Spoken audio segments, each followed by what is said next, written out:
podcast is a member of WildGamesProductions.com and D20Radio.com. They came from the game table, dice bags in hand, We have one brain that we share between us. to talk about role-playing for all across the land. And you'll like it. The original, then basic, then 1E they scoured, Kinda grabs you by the boo-boo, don't it? to bring AD&D to the second power. You want me to put the hammer down?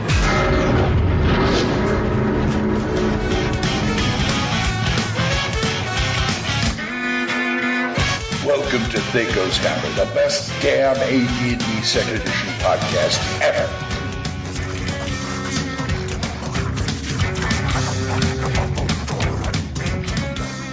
Selected by the Alliance to guard the frontier.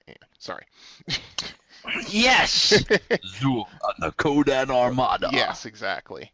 Hey, folks, THACO's Hammer, number 95. I am DM Brian, substituting for DM Glen, who is unfortunately in the middle of a huge power outage. And over there is DM Corey. What's going on, people? We're back. Please get everything off your schedule. Make sure everything's gone. We're going to give you some knowledge. Yeah, or at least we'll give you the best we can. And over there is DM Full On Gamer. Greetings, Gamer Nation. We're here to bring you your choice, your selection, nay, one might even say, your options. Oh yeah, that is for sure. So let's get right on to the show and let's go into hits and crits.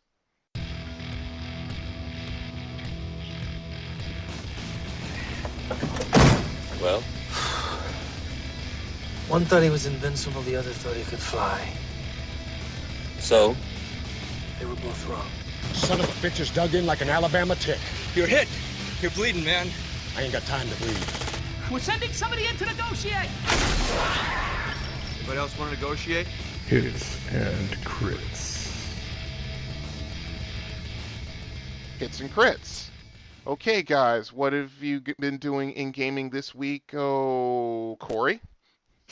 Well, as far as everybody knows from last show, I am no longer behind the DM screen. I am actually playing in a game with my lovely girlfriend. We have another female DM, which doesn't need to be said, but I just did see something on Facebook about people complaining about female DMs and asking if they existed, and they do. Yeah, they do. We have yeah. one of them in our family now, DM Allie. She's actually pretty good. Playing a cleric, and it's kind of cool. What I've also done here, is I decided my cleric is going to keep a journal of his thoughts and deeds on this trip that we're taking on a boat into the jungles. And what I've done is, because I haven't flexed my writing muscles in a while, I set up a blog post, and I put his journal entries and the story of what's going on the blog, each blog entry. Corey? What? Is there a guy named Clean in your party? No, there's not. Why? Sorry. Apocalypse Now reference. Sorry. Oh, Into darkness, stay on the boat. Yeah, exactly. Yeah, got it. No, but I put a blog post up there. It's Brother Anton's Journal. .blogspot. So if anybody wants, just look up Brother Anton, you'll find it. But yeah, other than that, I've been playing D&D and drawing. Cool. And working on miniatures from, what we've seen over the last, hour or so. Full on, what about yourself? I've been rocking it out on a little bit of the Old Republic on the chances I get to play. Not much else has been going on. But doing well, keeping my alt farm up and running deep. And yeah, that's cool. I mean, I'm still toying with the idea of messing around with the Old Republic. I mean, I've got Star Trek Online on my hard drive. I've got Marvel Heroes on my hard drive. Shoot, what else do I have? Oh, Path of Exile. DC Universe Online. What's that? Don't have DC Universe Online? No, I don't even want to bother. Okay. Let's put it this way. I can deal with Marvel fanboys. I cannot deal with DC fanboys. Just can't do it. But we don't edition bash here. No, we don't. No, but we do company bash. Yeah, and yeah. Their movies suck. Well, with the way their TV shows are going to be kicking Marvel's ass come this fall, in my opinion. But their movies, DC, just let Marvel handle the big screen. DC, focus on the small screen. You got Gotham coming up. You got Arrows kicking ass. You got the Flash coming out, and what else? Another. Oh, and Constantine. Constantine's coming out. Hey. Yeah, they're going to be owning television. Just let Marvel handle the big screen. I'm sorry. Every time you say Hey, Constantine, I think of Keanu Agents Reeves. of S.H.I.E.L.D. is still rocking. Yes. Yeah. Yeah, One it is. entry. It's apparently it's going to be getting a whole lot better than it was. So who knows? Let's see. I mean, as far as yeah, exactly. Yeah. Speaking of Gotham, I saw that and I just was like, meh. Really? Yeah, Are I you was. kidding me? Yeah, I was. I mean, it's like you're not going to see Batman. You're not Who going to cares? see Superman. Yeah, I care. Every once in a while, you got to have the big hitters show up. At least they're trying to do that in Agents of S.H.I.E.L.D. Well, But I like the fact that it is a more gritty. See, here you go. You watch Superman, you watch the X-Men, you watch Guardians of the Galaxy, you watch the Avengers. They're stopping worldwide, planetary, intergalactic problems. Mm-hmm. You watch Daredevil, you watch Spider-Man, you watch Batman. These are semi-non-Uber level powered guys handling their city's woes. Gotham itself should be about it. You know what it should turn into? What? Gotham City SVU is what it should turn into, and I would watch the hell out of it. There's a reason SVU is on episode or season 17. Yeah, for it's gonna sure. Be Or CSI Gotham. CSI Gotham, even better. Yeah, exactly. No, I agree with that. That would actually be cool.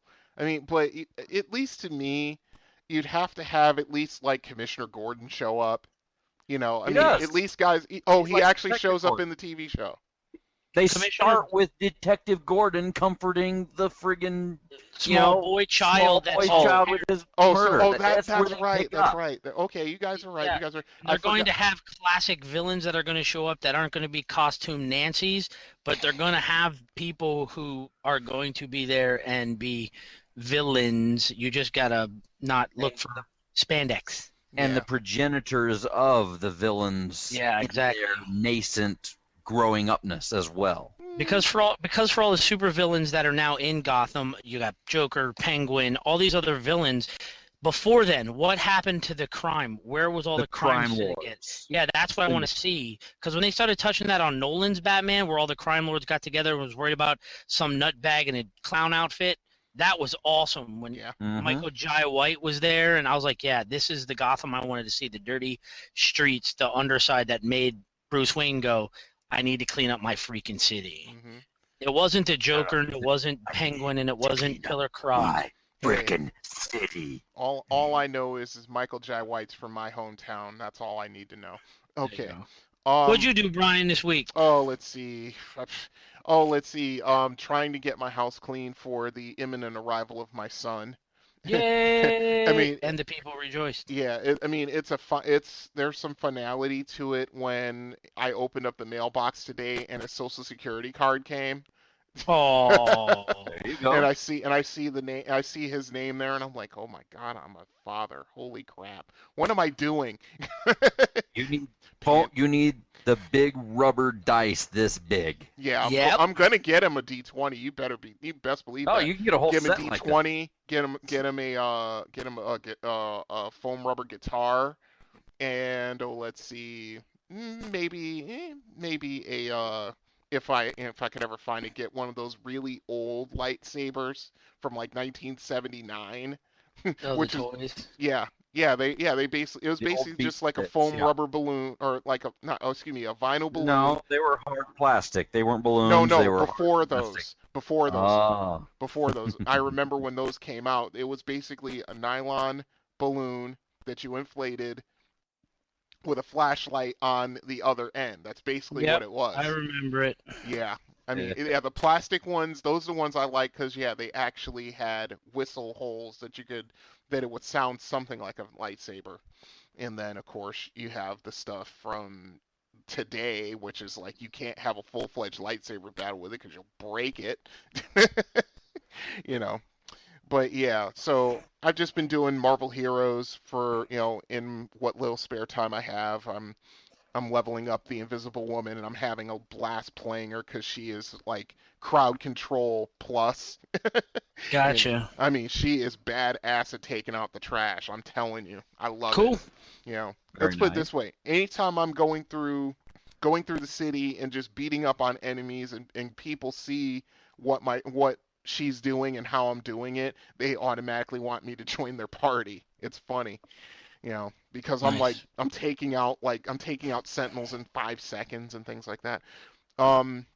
Yeah, for those who play Marvel Heroes, go to hubforheroes.com. They have a whole bunch of different builds there. They're awesome. So, but aside from that, I just put out Splatbook 90. That just went live yesterday, and I put up the show notes today. And we will be recording next week, hopefully, session 14 of Hammers of the Duchy. So I got to get ready for that. You are going to be there, Corey? I'm just kidding. Yes, I'm going to be there. Yeah, you better be. And now let's put it this way: I will laugh my ass off if you take Something's going to come up. Yep. Yeah. You take control of your character and you're fumbling all over the place. I will die laughing. I'll just hang up. You guys handle my shit. Yeah. Well, I took care of him. He's doing just fine. All right, so let's You have to open those doors, man. What's that? Let's do some emails. I said we healed him after he opened those doors. Yep.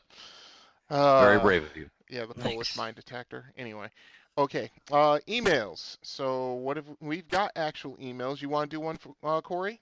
All right. So we have the email from a Patrick Bonner. It says, "Hey, Hammeroids." Really? Hammeroids? Yeah, really. Okay. I love your show. You guys do a great job. I was wondering if you could cover what DM Brian called the infamous black books, the player's options. You guys mention them often, and I would like to get a summary of what they contain as well as what you guys think of them. Options. Do you use them? Yeah. Yes. It contains options. Do you use them? Why or why not? That kind of stuff. Also, there you go. Also, I believe you have mentioned them as being sort of a bridge between second and third edition. If you could address just how this is, I would appreciate it. Well, it's a bridge. There's a little man. You have to answer riddles 3. First one is, what is your nickname? So keep up the great work, Sir Reginald Bumblesnap. P.S. If you have already gone over Player's Options book, could you let me know what episode? I believe I've listened to all of your shows. Maybe I missed one. As a matter of fact, you did, sir. Yes, you did. That would be episode number 31, Player's Options, Spells and Magic. Yep, we did that one. And it's funny. Oh, I'm sorry. And episode 36. Yep, episode 36, Player's Option, Combat and Tactics. The only one we have not done is we're doing tonight. Yep, because we did the other one. We did high level. We did high level campaigns. Or no, we did one item of high level campaigns. Yes, we did. So we need. That's coming later. Yeah, we'll do that later. That will be the last one. We're doing. Yeah, our listeners haven't leveled up high enough for us to do that show yet. Yeah, you need to be 15th level or higher. That's for sure. Let's see. Okay, let's answer his question. All right. He said that they're a bridge between second and third edition. Oh, let's see. The black. Indeed, they are. Yes, they are. Because what they did here in the D&D version approach to it, instead of the D20 version approach to it, is you have the ability to basically build your race, your kit, your class, however you want, in a way that's balanced. Mm-hmm. Basically emulating what you can do in a D20 system, where you build yourself with your feats and your skills. Oh. Well, you use can your hands. duplicate it here inside the D&D system with skills and powers by just building your race the way you want your race to be. Do you want to be a human who can use a little bit of elven ability to have a racial affinity with a bow, or have some magical abilities? Or do you want to be, I don't want to be a bow using elf, I want to be some other kind of elf? Do you not want to go for that underground depth perceptioning dwarf and want to do something else with it? You can customize your race. In fact, any of the races from the Humanoids book. Mm-hmm. So they open up all the races, they open up all the kits, they open up all the classes, and they give you a pick 1, pick 2, pick 3, mix and mash, kit bash ability to put together the character of your build and your choice. Right. That is what they did, that they used as a linchpin of the D20 system. Mm-hmm. They just did it using a different structure. And really the only difference between a DC system and a proficiency system is which way the numbers go. Exactly. Yeah, they decided in third edition to make it all go ascending, rather than in second edition and first edition, some are ascending, some are descending, and you have to figure out which ones. But my whole thing is that it was never that hard to begin with. You just had to remember what was what. It wasn't hard. Um, yeah, it's like Fallen said, it's a bridge to third edition because it starts going away from it being a class-based system and going towards skills. You mean because you have feats, or you have the beginnings of feats here. You have advantages and disadvantages and things like that. And you know, it's like I've said, the black books as a whole, they're not bad, but it will completely change if you decide to use everything, it's going to change your game into something that you probably weren't intending on it to be. You know, Yes, I did. yeah, well, of course you did. Yeah, full on gamer is not just a name. I found this out early. So, I mean, as far as that goes, I mean, my whole thing is I pick and choose, what goes into my second edition game from the players and players options. And, I haven't had too many complaints. So, I mean, I don't have that many complaints from you guys, and, I just, it works for me. I don't use everything because, some of the stuff, if you have shall we call, an enterprising player, he could probably end up breaking your game if you're not careful. So I would not on purpose. you would do it just to see how far it would go before it broke.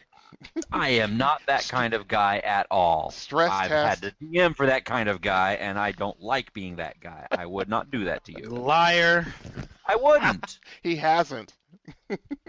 He hasn't. I have to admit he plays a very good, lawful good swashbuckler. Okay, Corey, your opinion? You want my opinion on these books? Yes. Hold on before I get into this. Bye, babe. I love you. Aww. Shut up. All right. I wasn't talking to you, Brian. I was talking to the girlfriend. I know. Right. I know. But yeah. I love you too, Brian. Anyway. Like a brother. Yes, Corey. I love you in that broke back kind of way. Don't tell your girlfriend. I wish I could quit you. That was creepy. I think I want to take back my statement. Sorry, I couldn't help it. I couldn't help it. What do I think about the books? Yes. It's a new take. It is definitely an ingenious way and a new way to look at it. Mm-hmm. I think that if you would make this game, if you would have made that into a different game at all, if you would have made 3rd edition into a game called Pathfinder from the get-go, I probably would be playing it in addition to playing 2nd edition Dungeons & Dragons. Mm-hmm. The fact that they revamped it all simply because too many of us grognards had way too many players' handbooks and we would never buy another hardback book from them, decided it was time to revamp the game so that they could get everybody to buy a new player's handbook, everybody to buy a new DM's guide, and everybody to buy a new monsters manual because that's where their money comes from. As a business model, it's awesome. It's fantastic. As somebody who already owns all the books and doesn't want to buy it, this player's option book is the stepping stone into that new series of rules that, you're right, it's not that different than proficiency versus DC. And it's not new.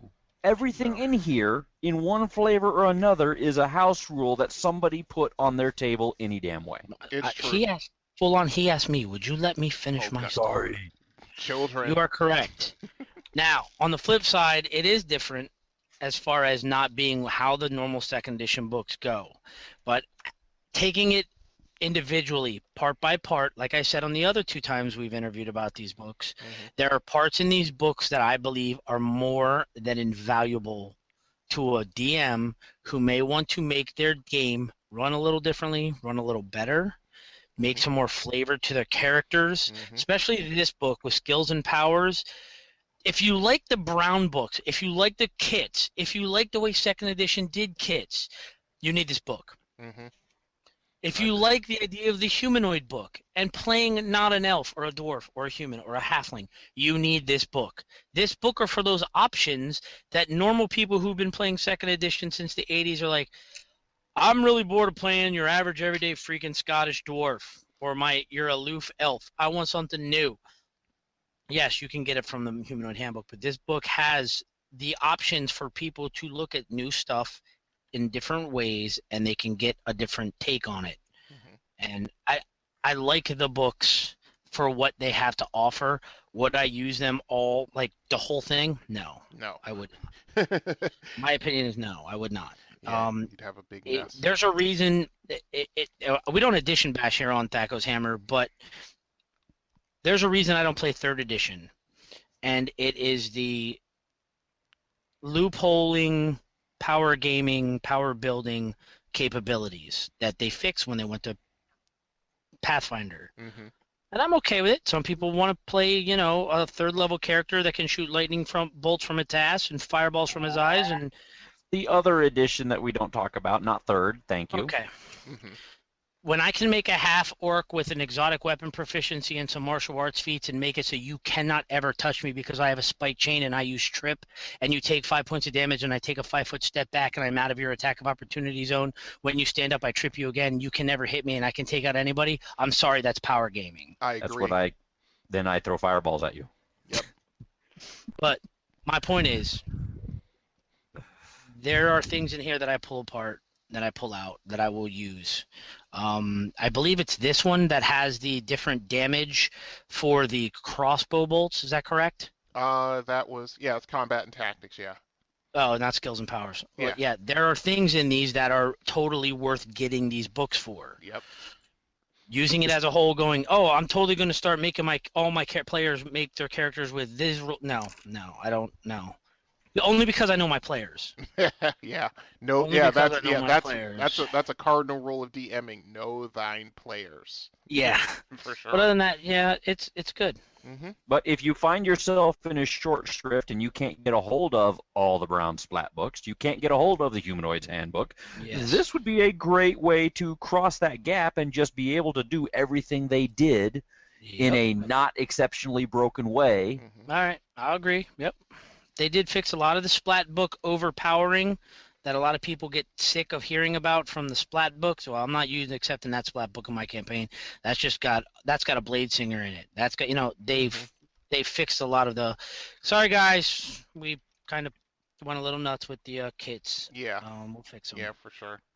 This book fixes them. Yeah, I mean, it's like anytime someone asks about it, whether it's on Dragon's Foot or any of the other boards I go to, it's like, look, read through the book first before you decide to add something in because one of your players wants it. That's probably one of the worst ideas for your campaigns, to put something in just because your player wants it.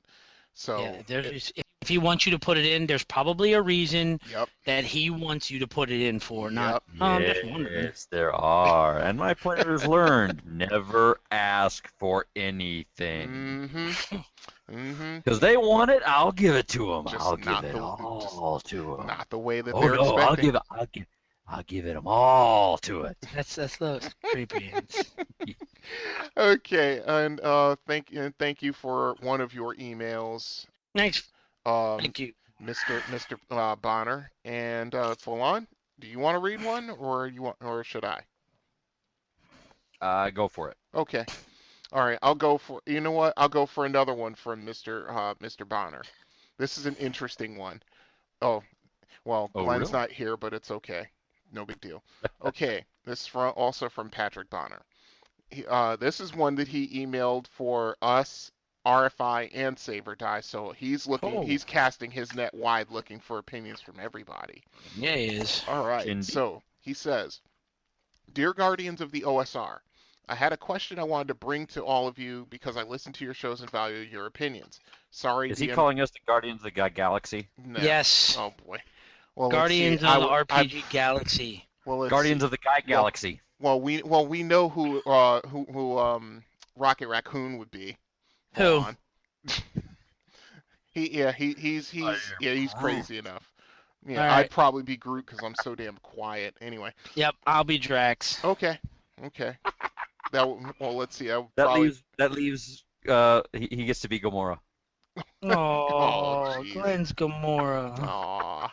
No, he's Quill. All right, he's not around to defend himself. Let's lay off him. Okay. Okay. Listen to your shows and value your opinions. Sorry, DM Glenn, but you may have to hear this email twice. He's only going to hear it once. Actually, no, he won't. Oh, never mind. That's something we're not going to get into. But you don't really go think that there? means to simply get to simply repeat yourself. I do expect to get two very different answers from each show. Those acting chops. Oh boy. Okay. Let's see. My question is concerning what the folks over at the Fear the Boot podcast call gamer shame. Now, I've never heard of Fear the Boot, but I'll check it out just to see what Is they're it doing. Canadian? I don't know. You like that? Yeah, that's a good one. That took me a second.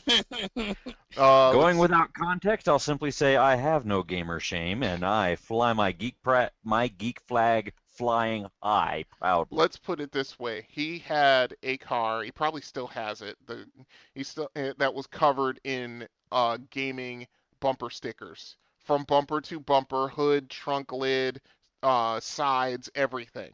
So yeah, we know that your gamer shame quotient is running in the negative 4 digits or so. Okay. Have you ever divulge context? Yeah.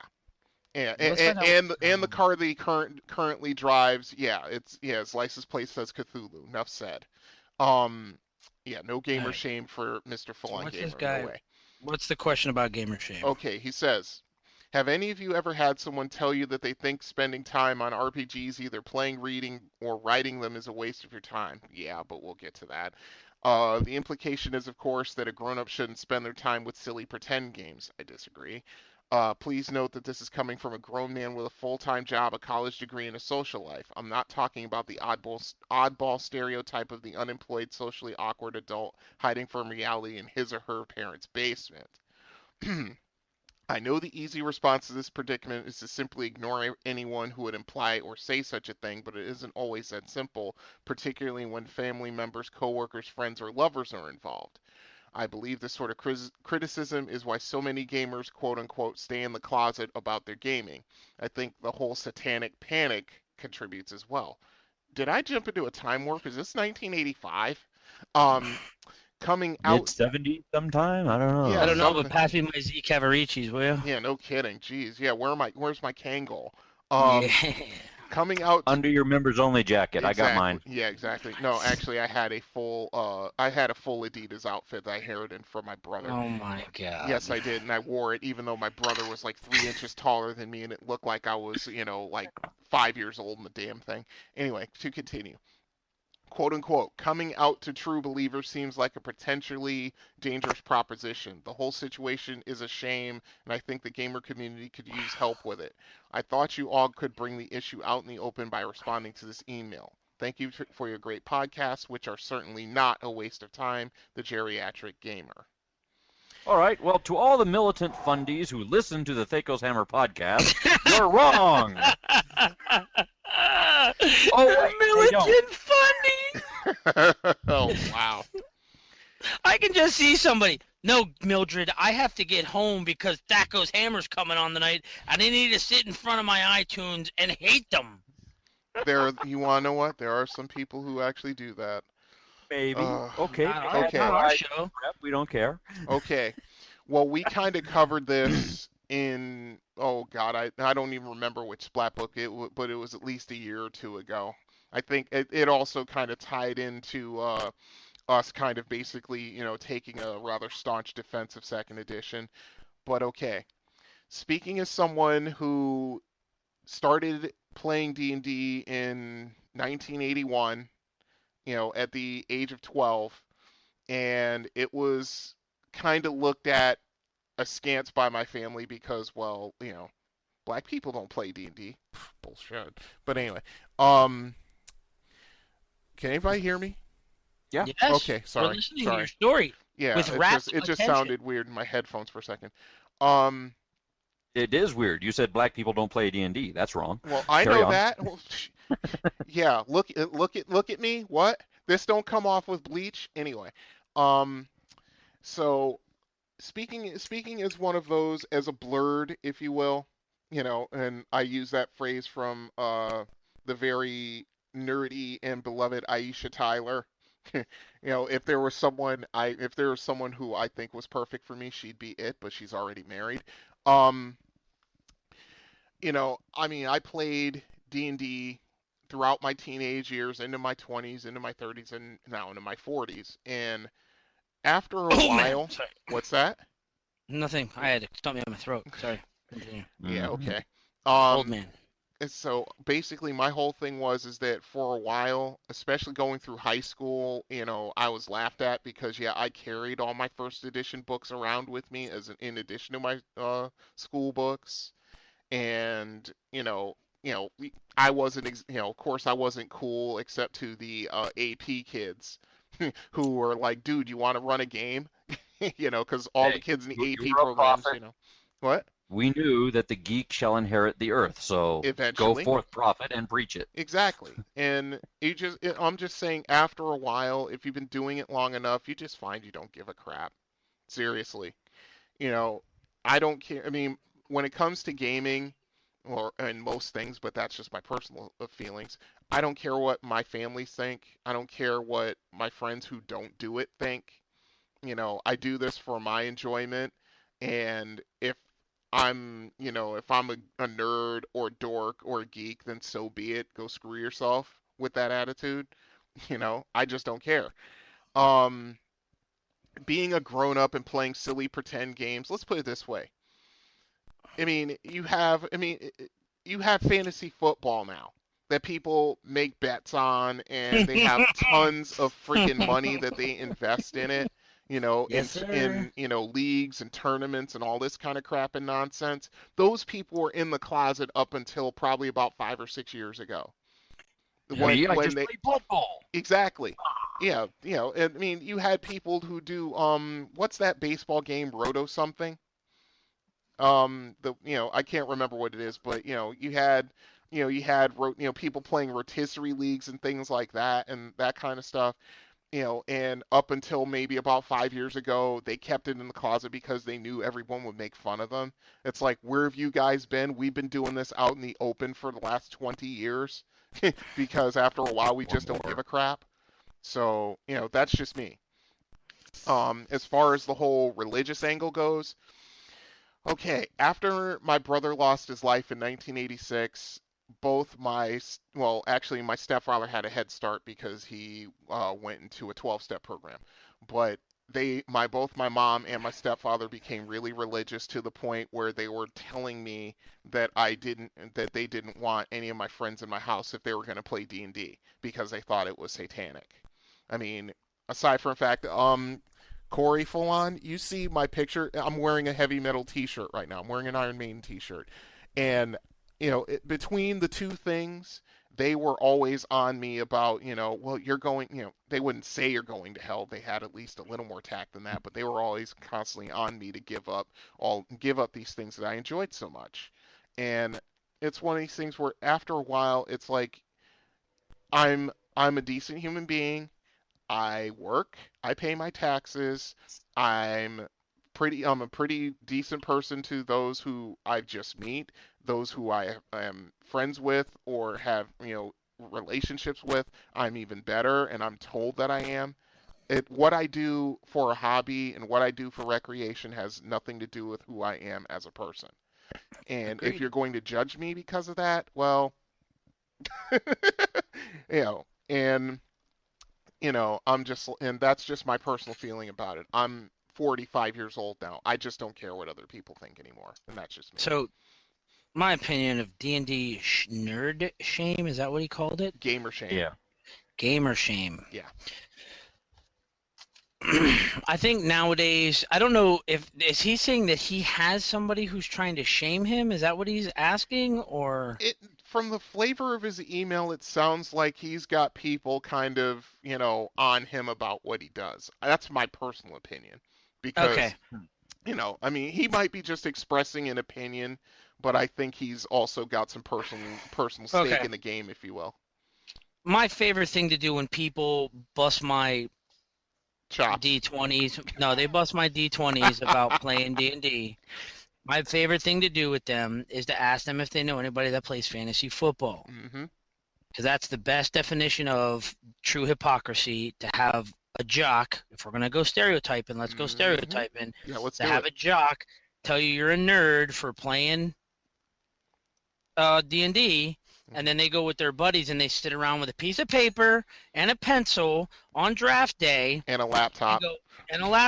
And they're looking at stats, they're looking at the proficiency of certain players to put on their team to play in a fantasy league.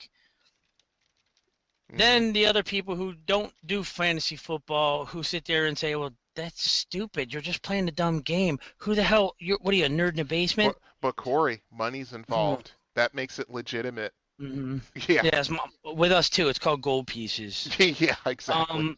I've got money involved. I got a library and an inventory, so I still got money involved. Yep. I point people to Stephen Colbert, one of the largest public D&D promoters on television today. Hey, Uncle Dave, D&D's for pussies and nerds. Sorry, wussies and nerds. You watch Stephen Colbert? Yeah, he's awesome. Yeah, he's a D&D player. No, he's not. Yeah, you like Vin Diesel? Yeah, you like the Fast and Furious movies? Exactly. I was getting there. My aunt. Hey, Aunt Michelle, you think D&D is stupid and no one intelligent or famous plays D&D? How about that Fast and Furious? You like that movie? Yeah, that Vin Diesel guy's cool. Yeah, he plays D&D. Shut up. Yep. Exactly. Point is, it's becoming more mainstream than it was in the 80s. Yeah. Jack Chick was no longer throwing pieces of paper at the populace trying to scare them. Yeah. We're not having terrible movies with Tom Hanks in it as a young boy jumping around. Oh, man. I was hoping you wouldn't mention that. Oh, God. We had terrible movies with the Wayans brothers in it. No, yeah, then but there's at least that. that's comedy. Yeah, it's like... everybody missteps every once in a while. And I think it's because that more D&D has become mainstream. People love Lord of the Rings movies. Yes. They love those Hobbit movies. They're awesome. Hey guys, guess what? It's a D&D campaign. Yeah, pretty much. Game of Thrones. You like Game of Thrones? There you go. Game of Thrones. You like that? Yeah. Guess what? Forgotten Realms. Enjoy. Yeah. See those people over there? That's Cormier. See those people over there? Yeah, that's the North. That's land. Anyways. So, as far as gamer shame, I fly my freak flag high, and everybody at work sees my giant stress ball D20 that's on my desk. Everybody knows that I've got, I mean, I don't go ridiculous with it, but the point of the matter is I'm not afraid to tell people, yeah, I play D&D. Yep. You what? I play D&D. Why? Because I sit around with my buddies and we hang out, we order some beers, eat some pizza, play some games, and have good times. What do you do? Oh, I go out and spend $75 a night and go out to a nightclub with my buddies and get drunk, maybe get into a fight, and then go eat at Denny's and spend another $25. So I'm spending $100 a night going out to a club to talk to girls that I'm never gonna get. Well, I have a girlfriend, and she plays D&D beside me. And I don't need to go out to a club and to each their own. But the point is, I tell people there's no shame in what I do because I'm having fun. I don't go into work and tell people, oh my God, you watched The View. You suck. People who watch The View are stupid. No, that's what you want to do. If you love My Little Pony, go ahead. I don't care as long as it doesn't bother me. Yeah, as long as you're not rubbing up on me in a brony outfit. As long as you're not rubbing up on me in a brony outfit, I'm totally fine with you loving My Little Pony. Yeah, go for it. Hey, and you're gonna go to Gen Con. You might get rubbed up on by a brony outfit. Yeah, you might. And you know what I wear? Dragon Con, Comic Con, yeah, you might. Yeah, and I carry around a very large blowtorch lighter and a brand, an iron brand in my hand. And if I see somebody wearing a brony outfit rubbing up on me, I will brand them as mine. I will burn the hell out of them. And on that note, full on. Okay, I got another partaking view of this because I've been playing since '78. I've been playing since I was a wee young lad. My mom got me into gaming while I was over in Germany, and it was among gamers, among players, among kids, among adults, whatever. As a teenager growing up here, it was all about, going out and getting together with a couple of my scouting buddies or a couple of my military friends, and we would game. We had upwards of 30 people who would get together every weekend in different rooms at the recreation center on post, military folks, civilian folks, friends, family, whatever, and we would game. We would play everything. We would play D&D. We would play Battletech. We would play Robotech. We would play Teenage Mutant Ninja Turtles. Yes, the movie that's coming out. It was a game before it was anything. Yeah. And before that, it was a comic. It was a damn good comic before the movies. A good comic, and there was no color coding of the masks. Yep. Actually, you're right. There was no color coding at all. It was all black and white. Yes, it was. Then it went all red. Then they were all red. Well, yeah, it was black and white because there's all the kinds blood. of stuff that's out there, and there's everything that you could want to play. Yep. There's a game for. It could be D&D. It could be Doctor Who. It could be Twilight 2000, After the Bomb. Yep. Everything was out there to play, and there was always something different to get into. And that's what we did. We had people walk up to us and say, you're going to hell for playing that game. I said, yeah, great, awesome. You want to roll up a character and join us? Exactly. I would rub it in their faces. Yeah. I didn't care. There's a bumper sticker I could put on my car. Dilligaff. Does it look like I give a flump? Yeah, exactly. Yeah, the gamer version. But again, you were lucky, full on. It's all about what you want to get into. And then when I started, continuing to game, half of my stuff I took to basic and AIT was my D&D books. Mm-hmm. I got mocked for having to carry 150 pounds of extra crap in a footlocker because it was all my stuff. Because when I left home, I left home. I took it with me. Yep. And I was gaming in AIT, Advanced Individual Training. That's after basic when they actually let you have a little bit of leash to go do your own thing. I hung out with other folks and other military folks, and we played. And then when I got to my duty stations, I would play. I would find other games, and we would go do stuff. When I got into Korea, it was some people would go out and drink their way through the friggin' town. On our 4-day weekends, we would start gaming on a Friday. We would stop gaming on a Monday, and we'd come up for air occasionally and go get food. But we would have an epic 4-day nonstop Star Wars campaign. Yep. And our people would be able to remember it mostly, like everybody else. And everything that we bought, we still had, unlike everybody else. Yeah. When they started complaining about, you're crossing those lines of fraternization when you're being an NCO and you're leading troops and you're playing games with them and stuff like that. Oh, really? Oh, all y'all go out into the club and hang out and shank rump booties at each other and get caught doing all those nasty things that are showing up on, Frontline and all that stuff for misbehavior and sexual harassment and crap like that. Me and a bunch of other folks got together. I was in a leadership position. I taught them a game. I kept them under supervision for a weekend. We had fun. We blew stuff up. We tore things down. And when we came out of our barracks room in the morning, let's see. We were fine, and somebody else had their car flipped over by the drunks coming back from the bars. Yep. Okay? Because that was what they thought was a good idea to do and was entertaining at the time. Yep. Yeah, my buddy got pulled in for that too. More fun. Yeah, we have a lot more fun. We deal with what we're doing. We get a lot more creative. We have a lot more entertainment value. We learn a lot more about the world and stuff than isolating yourself in a little bubble of denial and prejudice, Yeah, you get out there and you just experience things. Yep. And guess what? Sometimes it's fun to get out and get a little dirty with it. You want to get a little LARPing on? Fine. You want to get a lot of LARPing on? Talk to the SCA. They'll go out there and they'll teach you how to heavy weapon fight and actually put you in armor you need, or you're going to get killed, getting beat on by a big At the very least, stick. have broken bones. It's true. I mean, hey, we've got one sitting right there working on miniatures. Throwing foam at each other, going, fireball, fireball. No, we're going to go heavy. Now, wait a minute. Wait. Stop. I did that. So, careful. That's okay. Yeah, I did that level of LARPing. When you want to graduate to the big leagues and learn to be part of the largest standing low-tech army in the world, which has a shire on the USS Enterprise, we'll talk about it. And I'm talking about the friggin' Enterprise? Yes, the SCA has its own shire on the Enterprise. Wow. Nuclear carrier has SCA players. Yep. And they learn skills, real skills, how to be a weapon forger, how to be an armor smith, how to do calligraphy, how to do art. You want to swing some ladies? Bring them some calligraphy. Yep. There you go. I'm sure the Corey's geek shall done that. inherit the earth, yo. Do not be afraid or ashamed. Yeah, exactly. I mean, that's look at all the stuff on TV right now. You got Big Bang Theory. You got Community. You got friggin' Game of Thrones. You got all the friggin' stuff that's out there, from the Strain to Dominion to everything. Like, everything that's out there, it's a high-ranking TV show right now, except for the reality crap, which is crap, was a game first. Yes, it was. Somewhere. Mm-hmm. I agree. I mean, that's the whole thing. It's like, that's why I was reading this email, and I'm like, did I just fall through a time warp or something? Because, he's expressing pretty much what's going on in 1985. Now, remember, we had an email like a couple years ago where this guy was talking about pretty much the same thing, but he was smack dab in the middle of the Bible Belt, and he's trying to be a gamer. Middle of Oklahoma. No, it wasn't Oklahoma. It was Mississippi, if I'm not mistaken. That's fine. Yeah, but I mean, right down in. That's fine.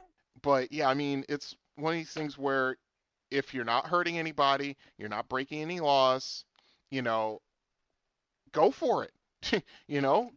Fly your gamer flag high and let it flap in the breeze. And if anybody's got anything bad to say about them, just tell them what they can go do with themselves. That's it. Become a subject matter expert in your chosen field of, geekdom and enjoy it.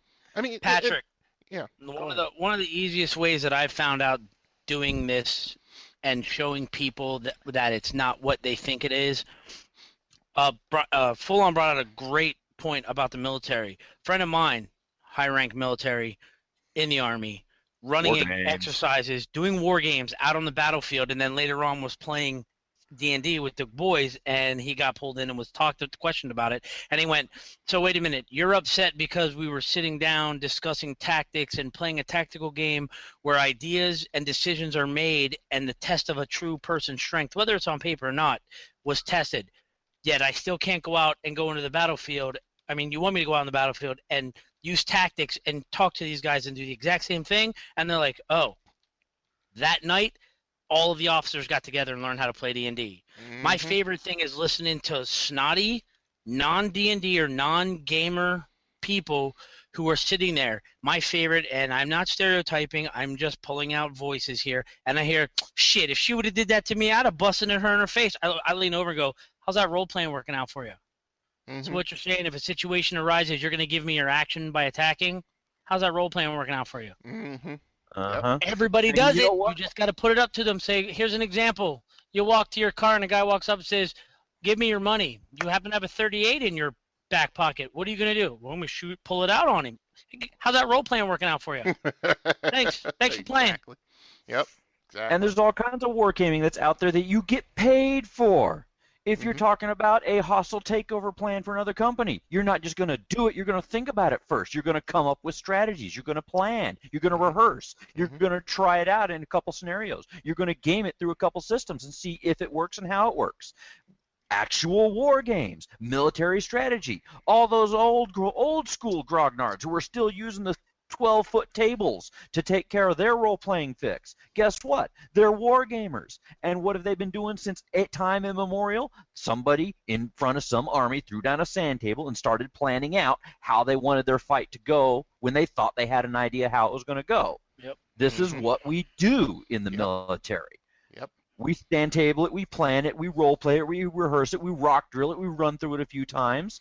We give us a couple practice scenarios, and then we go out and do it. Yep. Patrick, one of the easiest things to do to people who are trying to game or shame you or don't understand it is show them how often they also do it, and they'll realize it's not what they thought it was. Exactly. A lot of people's opinions nowadays are based off of mass media. And honestly, everybody's opinions are based off of information they're getting from other people's opinions. Yep. As soon as you show them what it's like, they'll be like, oh, that's totally not what I thought it was. Yeah. And at the end-all, be-all of it, what is gaming? It's improv theater. Yep. I mean, you are given a shell of a script and a character and a scenario, and you get to create your part of the story. The best thing that I've ever seen done is some guy was getting blasted by a girl, stupid role playing and how he was stupid, and it's his wife. He's getting blasted by his wife. This is dumb. Why do you waste time doing this? You're this character that is not you, and you're playing this other person. He grabs her phone out of her hand, pulls up Farmville. How's that working there, Farmer Jane? How's that working for you? She's like, oh. Yeah, wow. I mean, that's all it is. And in the end, that's what we did, all of us did as kids.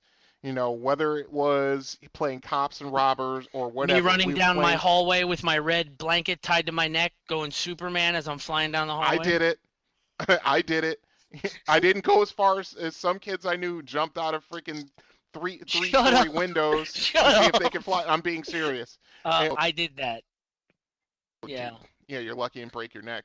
But no, I used my mom's knitting yarn and tied it from my balcony on the 3rd story down to the laundry line pole, and I had my Spider-Man gloves on. I thought it was Spider-Man. Are you crazy? Really? No, we'll get into that story later. Let's finish this email. Crap. Yeah. I mean, we can go on about this all freaking night. But yeah, in the end, there are always outliers you don't use as a good example. Yeah, then there's that. But yeah, we're also talking to a guy who peed off balconies, so yeah. Anyway. Anyway, so yeah, basically what we're trying to say is that if family members or friends or whatever, they're trying to gamer shame you, don't let them. You're not hurting anybody with what you're doing. You're having a good time with other people. Everything's good. Everything's cool. You know, it's not like you're going out to the bar and getting hammered and someone getting in a fight and then, you know, someone gets arrested or even DUI'd or something like that. It's harmless. That's all it is. It's just harmless fun. That's what it is. You know, and Corey made the perfect point. It's all about what the mass media perceives. I mean, I think about my freshman year in high school in 1983. You know, I've been playing for a couple of years and all I'm hearing about is all the negative stuff. There wasn't anything positive about this game 30 years ago.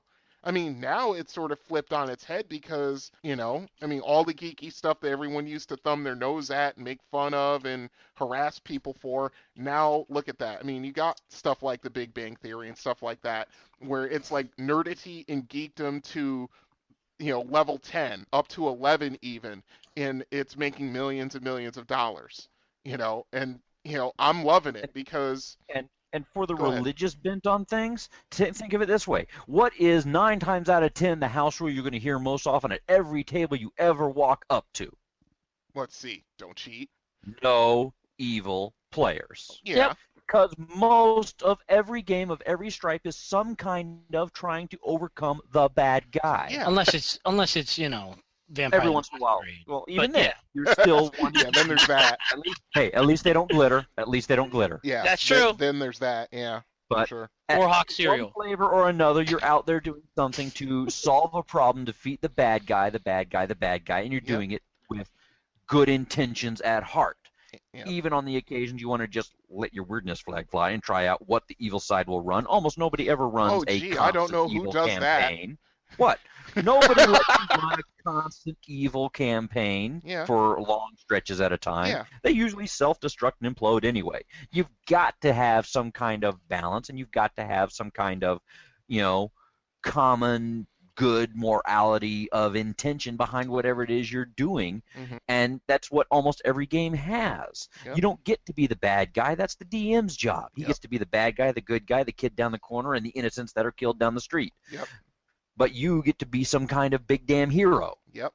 Yeah, you're the hero. I mean, it's basically it's the funny part because I remember someone wearing a T-shirt, or maybe even something. Yeah, it was in a TV show also where it's like, I learned everything about life through playing D&D. That was the shirt I was wearing last week. Oh, I didn't even notice that. But yeah, I mean, I've seen that in one form or another for like the last 10 years, and it's true. It teaches you teamwork. It teaches you more or less, unless your DM is, you know, one of those kind of guys. Kind of teaches you right from wrong if your parents fail. Unless you're playing diceless. Teaches you math. Except teaches for Amber you how players, to they don't get to strategize. learn math. Yeah, I mean, it teaches you good things in the end if you get a good game. But anyway, let's get off this topic because, yeah, we could go on and on about this all night. Thank you again, Patrick. You have a couple more emails. We'll get to them another time. Okay, so voicemail. How do you get voicemail to the show? Yeah, how do you get voicemail? We do. Let's see. We have thacoshammer@gmail.com, and we also do have a number for our voicemail.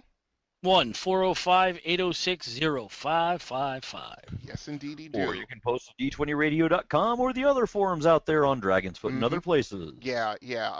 Myself, Corey, Full On in a few places, Glenn, we're out there. We're not hard people to find. If you want to ask us stuff. I'm trolling Facebook most of the day anyway. Yeah, me too. Yeah, I'm on Facebook almost every day, so yeah, you can get a hold of us there. That's at THACO's Hammer also. And we're also on Tumblr, THACO's Hammer. We're on Twitter, at THACO's Hammer. Like I said, we are not difficult people to find. You want to get at us and you have a question or an opinion or anything else you want to say to us, positive, negative, whatever, hey, we're here. Come and get us. Like that, apparently. Before we gamers, you don't want to tell them how to get at us. You had a voicemail. Yes, we did. Oh yeah, okay. Well, that's right. Go for it. All right, this one is from our all-time favorite. Well, he's not our favorite because then no one else will call in. He's one of our favorite callers and posters and emailers, and he's also been a part-time co-host. Yes. DM Kojo. Yes, he has. Here we go. Go ahead. Hey guys, it's DM Kojo calling in with a question that actually my son Chase had. He's 8. He's been playing a little D&D with his dad, and he's curious if a Medusa's power to turn people to stone would work on zombies and other undead. And I guess I didn't really have a good answer for him on that, so I told him I would call and ask the experts. So, any thoughts you got on that? Much appreciated. Thanks, guys. Bye.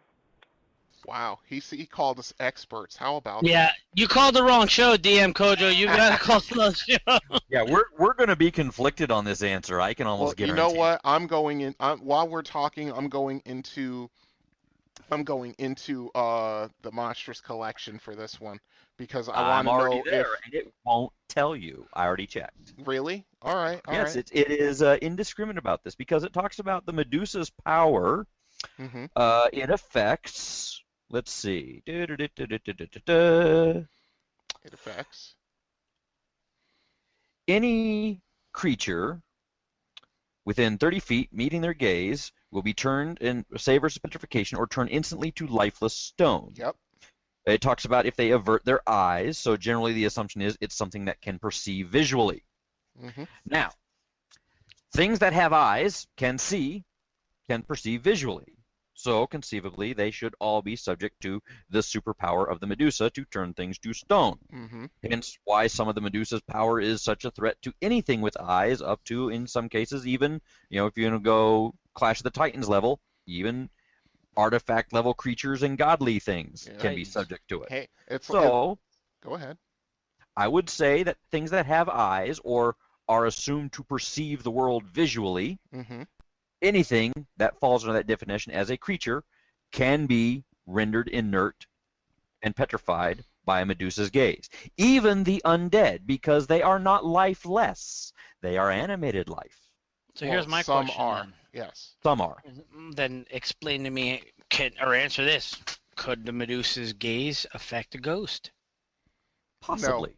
No. Why not? It knows where you are. Yeah. It sees you. It has visual. It does say that it is able to see creatures in the ethereal and astral planes, and it's equally effective against creatures there. It's in the write-up. So ghosts and specters and and shadows are all subject to the creature's gaze. It's a very, very powerful effect. Apparently so. That also means that killing a Medusa would suddenly loose a bunch of these type of things, potentially. Yeah, if you decide to go that way. Imagine that. Which could make an interesting result in the sudden outflux of whatever is running loose from the Medusa's maze. Yeah, so what you do is you find yourself a nice ancient Medusa. You're about level 9, ready to hit level 10, and you just wade into her area and you kill her, and then you fight your way out from all the statuary that's in her place. You'll come out level 18, 14, 15 possibly. easily. That's a good way to go up with it. Yeah. And some other things to keep in mind with that. Now, if you want to be a really nitpicker, you can say things like, well, my zombies are rotted and they have no eyes. Well, how do they figure they just sense life? Well, Medusa is a living thing. They would sense Medusa's life and come at it, and Medusa would want to defend itself against it. You're turned to stone. nasty looking funky stone, or if you're a ghost, perhaps wispy, ethereal, transparent stone. Mm-hmm. You know, it could be kind of like a glazed crystal statue. Interesting. Feature in a dungeon delve. Yeah, yeah, you know what? I'm gonna agree. I mean, considering that the Medusa is a fairly, that it's a powerful gaze and it affects also astral and ethereal beings as well, then okay, I have no problem with it. But yeah. Now it won't work on your like gelatinous cubes. No, maybe it won't. It has to be a being that has visual Every perception. Mouther has eyes. Some of them do. Yeah. But yeah, you know, it would be a hit and miss kind of thing like that. But it would be awesome. And I don't know. There's a lot of play you could get out of that. Mm-hmm. Yeah, for me, I take it back as far as where it comes from. Medusa, I'll read the wiki here. In Greek mythology, the Medusa, the guardian protectress, was a monster called a Gorgon. We all know D&D players know a Gorgon is something different, but generally describes having the face of a hideous human female with living venomous snakes for hair. In classic mythology, there were 3 Gorgon sisters, Medusa, Sitheno, and Euryale. They were children of the ancient marine deities. So you're talking children of gods. That gaze is going to affect undead. It's going to affect spirits. It will do the job. And to answer your son's question, Kojo, in my campaign, the DM Gorgon's gaze can just as easily freeze a greater elder worm red dragon as it wakes up from its slumber and she walks into its cave and go, "Hey dude, sup?" It's now a statue because she now controls his horde just as easily as a horde of zombies. She looks at all of them and they all reach for her. She now has a whole bunch of concert goers reaching up for her as statuary in her freaking house. Yeah, it will affect undead. Okay. Well, which would be a really nasty version of a, BBEG's break glass in case hero. Oh, y'all gonna kill me? Okay, you go ahead and kill me. I dare you to get out of my lair alive. Yeah, because I got all these ghouls and gas and ghosts and specters and zombies and dragons and who knows what else. Now, see, I'm gonna have to do that at some point. I like see, that for idea. me, I'm just gonna turn to her and say, "I ain't afraid of no ghost." Oh, Sorry. Oh, I think that answers Kojo's question. All right, and let's move on to the show. Also, the flip side of that is I went and looked into the various couple of quick undeads I could flip into the book real fast. None of them have an immunity to gaze attacks. To petrification. If it calls out that your creature in question, your specific undead type, is immune to petrification or immune to gaze attacks, sure, no problem. Give the immunity to it. Okay. But if it doesn't, and very few do, hey, it's on. Okay, fair enough. The best of it all, it would be a couple female sister Medusas who go into a beholder's cave and freaking turn a beholder into stone, and you just walk in, they're playing volleyball with this little stone ball. Never mind, I'm sorry. Oh boy. Okay. Well, okay. I'll call it here. Oh, but as we said, if you want to email the show, get a hold of us at thacoshammer@gmail.com or our number 405-806-0555. Okay. Before we go any further, I just want to add something. Yes. For those listening to the show, we are going to do a contest starting in August. It's going to run into December. Oh no, not again. Yep. Remember what happened the last time we did something? Every time you email the show is an entry, and it's got to be an email, not just going, "Hey, I want to enter." Yeah. Ask a question. Legitimate Give us some question. Legitimate email. Cannot be barred. Yeah. We will randomly pick one person who has emailed us in the month of August, and I will be sending you a miniature that I've created. Free of charge. Oh, look at that. Oh, a DM Corey original. Okay. Hey, I'd enter for that. Why not? Okay, then let's move on to option package. Which one is it? You must choose. Choose wisely. Maybe something bad. Maybe something good. What the hell's going on out here? That is a choice. You chose poorly.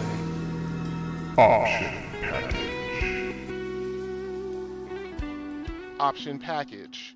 Player's option, skills and powers. That's what this episode is all about, kids.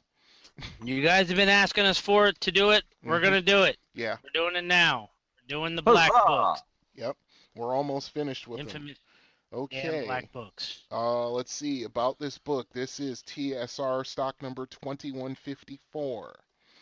And it was first printing was July 1995. So this is this is in the latter third of second edition's run now. Created MSRP retail $20 US for a nice little hardback that basically gave you the traveling condensed version of every splat book ever given before it.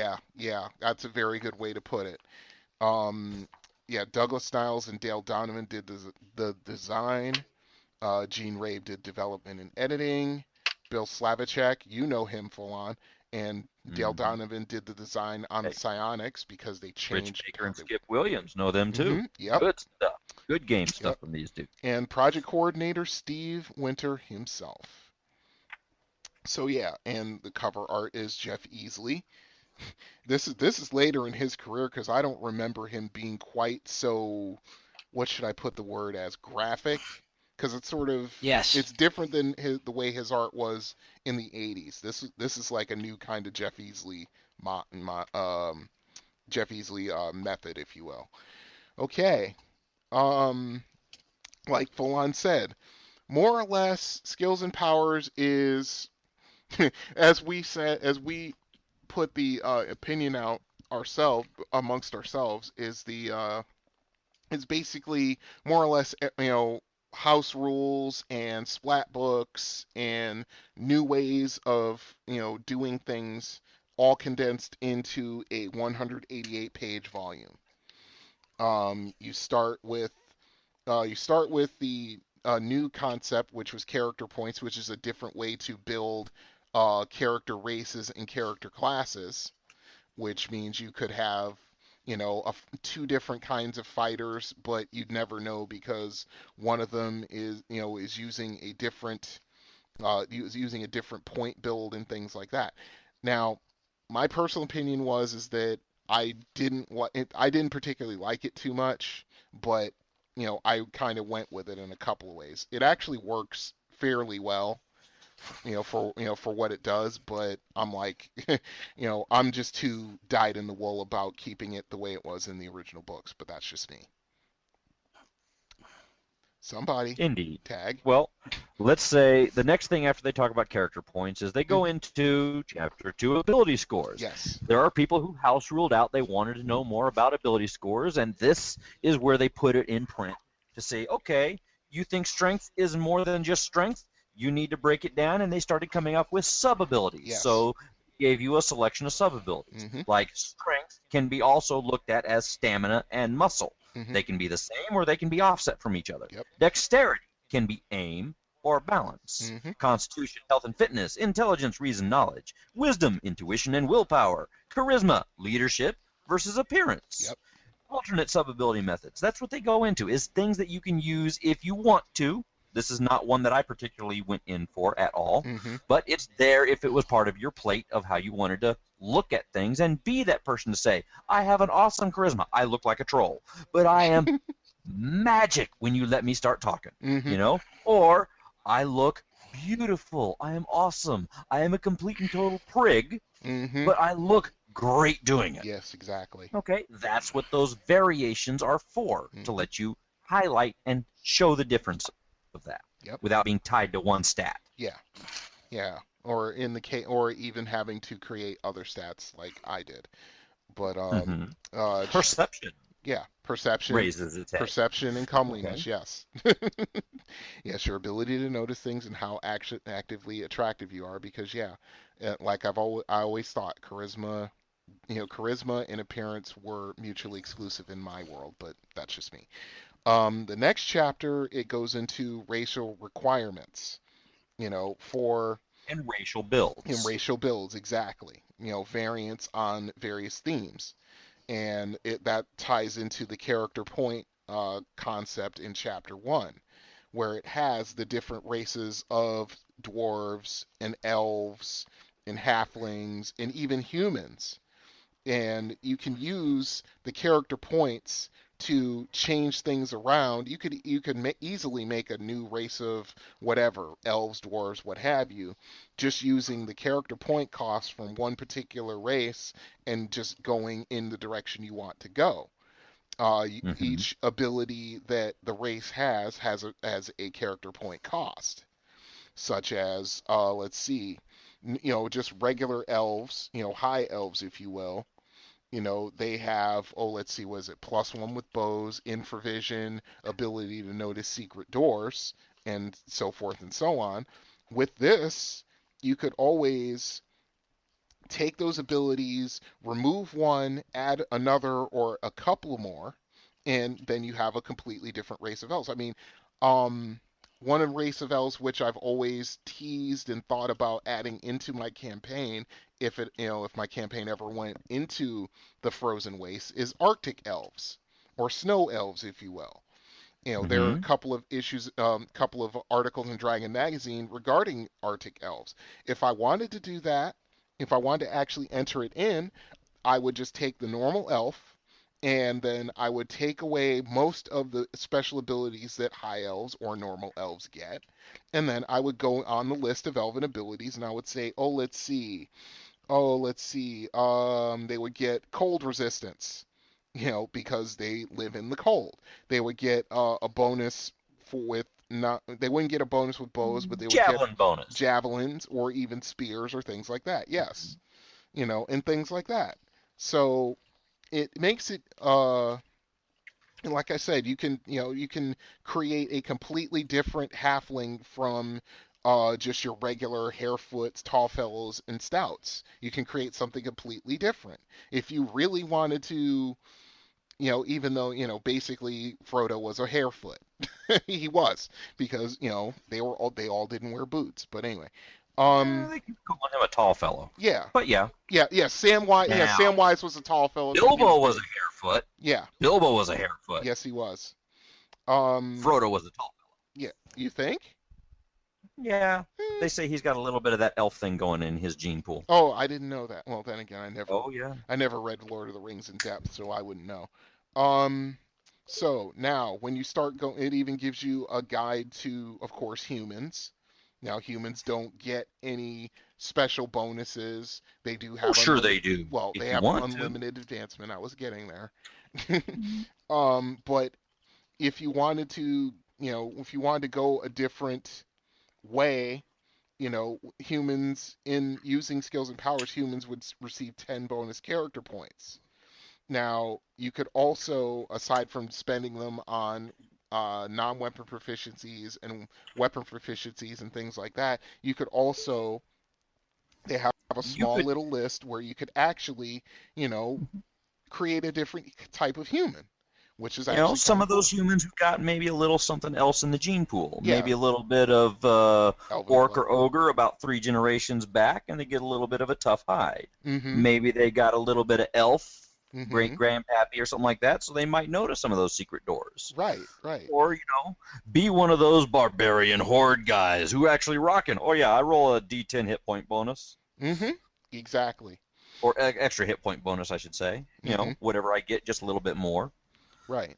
And yeah, that's what. And like I said, it makes it very. It varies the races, and you can create your own sub races of elf, dwarf, human, halfling, whatever you want to do, just using the system. Rock gnome. Yeah, you could easily. Yeah. Easily. Yeah, they wear Iron Maiden t-shirts on podcasts. I'm 6 feet tall, homeboy. I ain't no gnome.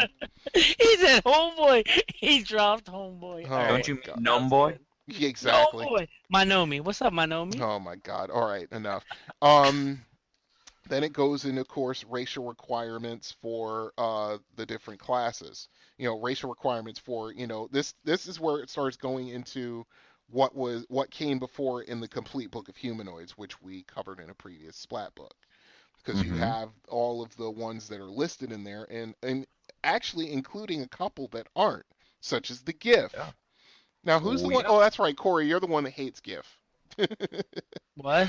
Yeah. Hippo Man. Yeah, Hippo Man. Oh, Hippo the Man with GIF. guns. Space That's Hippo Man. retarded. Exactly. I'm sorry. That is not politically correct. That is a dumb race. But hey, they do have Gitzerai, as a yes. player race. Yeah, that pulls you right back, doesn't it, Corey?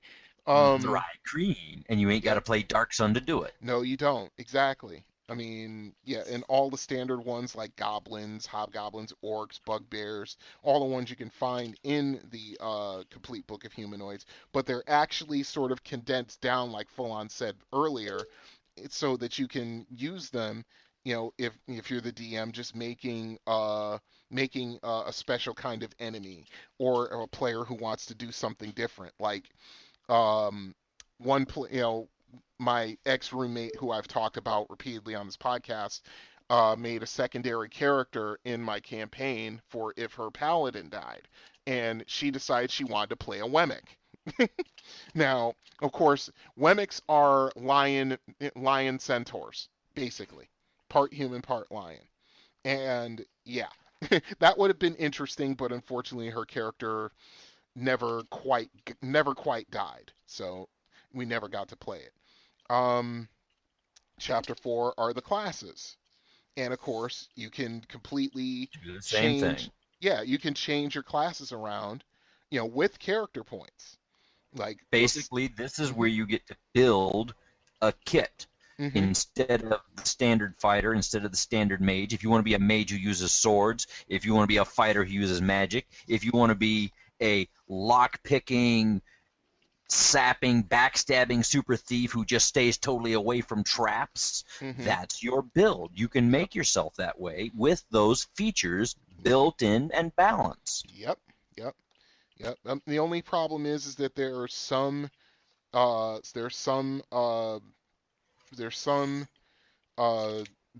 building blocks for character classes that really kind of.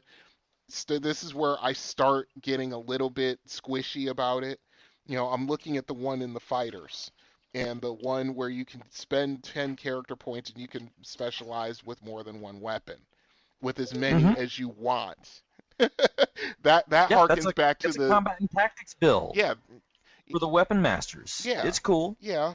Well, I'm just saying this is where I start going, I don't know about that. But, but you can also do restrictions, like you can give your character more character points by saying he can only use chainmail or lighter, or leather or lighter, or you can't wear any armor at all if you really want to go gung-ho and get an extra 15 character points. Limited weapon selection, limited magic item use, that kind of stuff. This is where you start deviating away from your garden variety fighter, and you start going towards something else you want to do with the class, as long as your DM approves of it, of course. That's the other big thing. Whatever you're talking about using in the player's option, it might be the player's option, but it's the DM's rule. Absolutely. You gotta say yes. Yep, absolutely. Even after he says it's in, he's still gotta look at the build and say, okay, I concur. Or, you need something off from there, or something on to there that you don't want, that I'm going to pick for you now. Exactly. And and like I said, yeah, it's DM's approval always. Don't just think it's because you want it that, unless of course you have a complete milquetoast as a DM, that he's just going to approve it just because you want it. It's just not, it doesn't work that way. Or you can just do it Full-On's way, be like, okay, you want this? Okay. But you're going to pay for it at some point in the future. Well, that just means that everybody else gets to use it too. Oh yeah. I mean, you thought the Lizardman tribe was going to be a pushover? The chief has. They're They're warrior savant monks now. Yeah. With magic use. Yeah. And that's all because you wanted it. Okay. Chapter 5 goes into character kits. And the list they have here is by no means extensive, but it is enough for most players to want to use, for a particular character they have in mind. And it's really kind of a highlight of all of the classic, really good kit builds that came out of all the other Splat books. But what if you wanted to have a mage assassin? What if you wanted to be a, thief Amazon or a paladin acrobat? Yeah. Or a paladin savage. Yeah, for sure. A mage sharpshooter. Exactly. For those listening, I'm not giving my opinions on too much here because I don't use this book that much. Just I'm listening aptly. Right. It's swashbuckler mage. Yeah, I could see that. I could certainly see that. That would actually be funny. But yeah, they take the kits from the various Splat books throughout that entire run, and they condense them down, to something that it's not quite as extensive as the other ones, like I've said, but it's enough. There's enough here to, want to really be, if you wanted to be a cleric with the mystic kit, you could do that easily. You could do a noble fighter, an outlaw, mage, whatever you want to do, as long, again, like I said, as long as the DM approves of it. And, it just goes. You've got the sharpshooter. Of course, he could be a trick shot guy throwing daggers and hand axes. He could be an archer. He could be one with a crossbow, and things of those natures. It's actually fairly decent. The system actually is decent. It's just it starts going away from what I think second edition should be. That's just my opinion. And again, go ahead. Some of the core of that is don't swallow the whole horse pill. Yeah. Even full-on gamer did not just take the book and say, it's in, plump. Yeah. Pieces of it are in, pieces of it are not. Yeah. And so it should be the same for your campaign. Exactly. There are a few things from skills and powers that are in my game, just not very much. I don't go the way of character points because the players I've had through the years, present company excluded, they've always tried to pile on the disadvantages in order to gain more character points and make their characters, gods. But I want to be a one-legged, illiterate mage. Exactly. And then they got mad when I enforced it. It's one of those things. Okay, chapter 6. Non-weapon proficiencies. Now, they've done it differently than in the player's handbook, as they have a base score, and it's modified by the sub-ability that the proficiency's tied into, which makes... Or just the general intelligence if you didn't split to sub-abilities. Exactly. And it makes for lower check numbers. Now, I took a look at this. I was going to adopt this into my game. Then I read an article in Dragon Magazine that made a whole lot more sense, and I went with that. But not only do they do things a little differently, but also they have a really good list of all the non-weapon proficiencies, and the initial rating that you get, the cost in character points, and the ability it's tied to. Now, that's okay for what it is, but what I really like is this, they actually decided to devote the pages to actually giving a more condensed explanation as to what each non-weapon proficiency does, so that you have the basic overview of what it is, but it interprets it into game speak, so to speak, game language. I like some of the things they threw in there for these other pages on 92 and 93, where they delve into when you're doing proficiency checks for whatever purpose you're using in your game, let's talk about modifying them. Yeah. For time, for materials, for danger, for uniqueness, for intricacy, for help, for all the time in the world. Yep. How to let the non-proficient person do something that the game says that they can't do because they're not proficient, but obviously any reasonable physically able person can try to do and have a chance of success. It just won't They be tell a good you. one. Life or death chances, you fall into the water and you're a non-swimmer, you're about to learn. Let's find out. All the time in the world. I'm going to try to start fire until I get fire, damn it. Mm-hmm. Okay, you can do that. Excellent instruction. Yep. You've got a ranger with every proficiency saying, look, just do this. Okay, you're almost there. Yeah, okay. Exactly. You know, I can't do it because all my legs were chopped off in the last fight, and you haven't bought the ring of regeneration for me yet, and I have no fingers to stick it on. Yeah. But I'm going to tell you how to start fire and hunt food. Yeah, but I'm not complaining, mind you. See, these pages right here that Fawn's describing, this is where the origins of take 10 or take 20 came from, or at least that, in my opinion, that's where it started. Because it actually, yeah, like he said, it gives you a good explanation as a player and as a DM as to what would happen if a player takes his time in doing something. You know, or when you decide to try to do it in the middle of a arrow barrage and wonder why the DM says it's going to be harder. Yeah, much harder. Exactly. You know, it gives the situations, and I like that. But yeah, as I said, I'm just going through the explanation for each non-weapon proficiency. And like I said, I remember the explanations for some of them in the player's handbook, where it was like you had to read for 5 minutes to kind of grok it. They kind of have condensed it down to where it's very easy to swallow and understand. And, you know, I like that. You know, I wish they'd done it for, you know, for the first printing of the games. Then that also gives you more room as a GM to interpret with a solid base of left or right limit, but you can then throw your interpretation into the uniqueness that every gamer is going to throw at you. Exactly. Right, Corey? Correct. Twisted with it. And I'm just amazed at the picture on page 59. I'm sorry. I'm just this old ass wizard pimp who sees a hot chubby chick carrying a hot warm pie through the window. He's using his magic ability to comb his hair, clean up his house, and dust under his rug. That's using cantrips. That's a pimp. That's a pimp right there. He's like, oh yeah, go get some pie. Oh, she's coming over. She's bringing some pie. Yeah. Elminster, anybody? Yeah, I know. It's just I thought it was fucking. I thought it was hilarious. It was funny. It's actually a pretty good picture. I like it. I don't know. I like the mugging on page 72.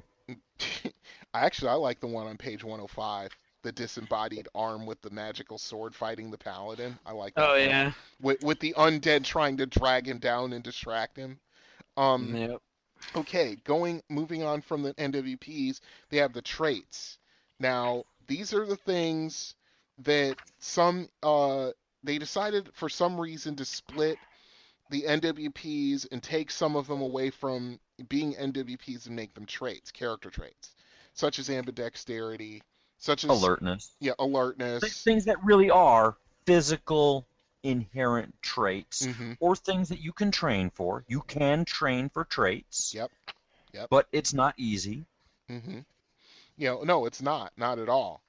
And, you know, then of course they go into the disadvantages. And like I said, there are some people who are just like, oh, I have a character who bruises easily, has really bad allergies, has a horrible temper.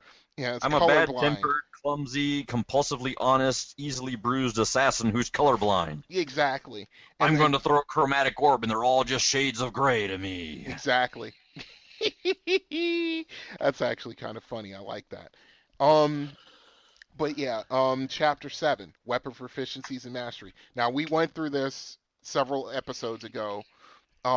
They actually took this and moved it to combat and tactics, and the system they use there makes a whole lot more sense. So, well, there it's proficiency slots, but same thing. Yeah, same exact stuff. It's the same exact thing, except here it's laid out in character point cost. Yeah, versus over there it's proficiency slot cost, but it's the same thing. Well, you have your weapon groups.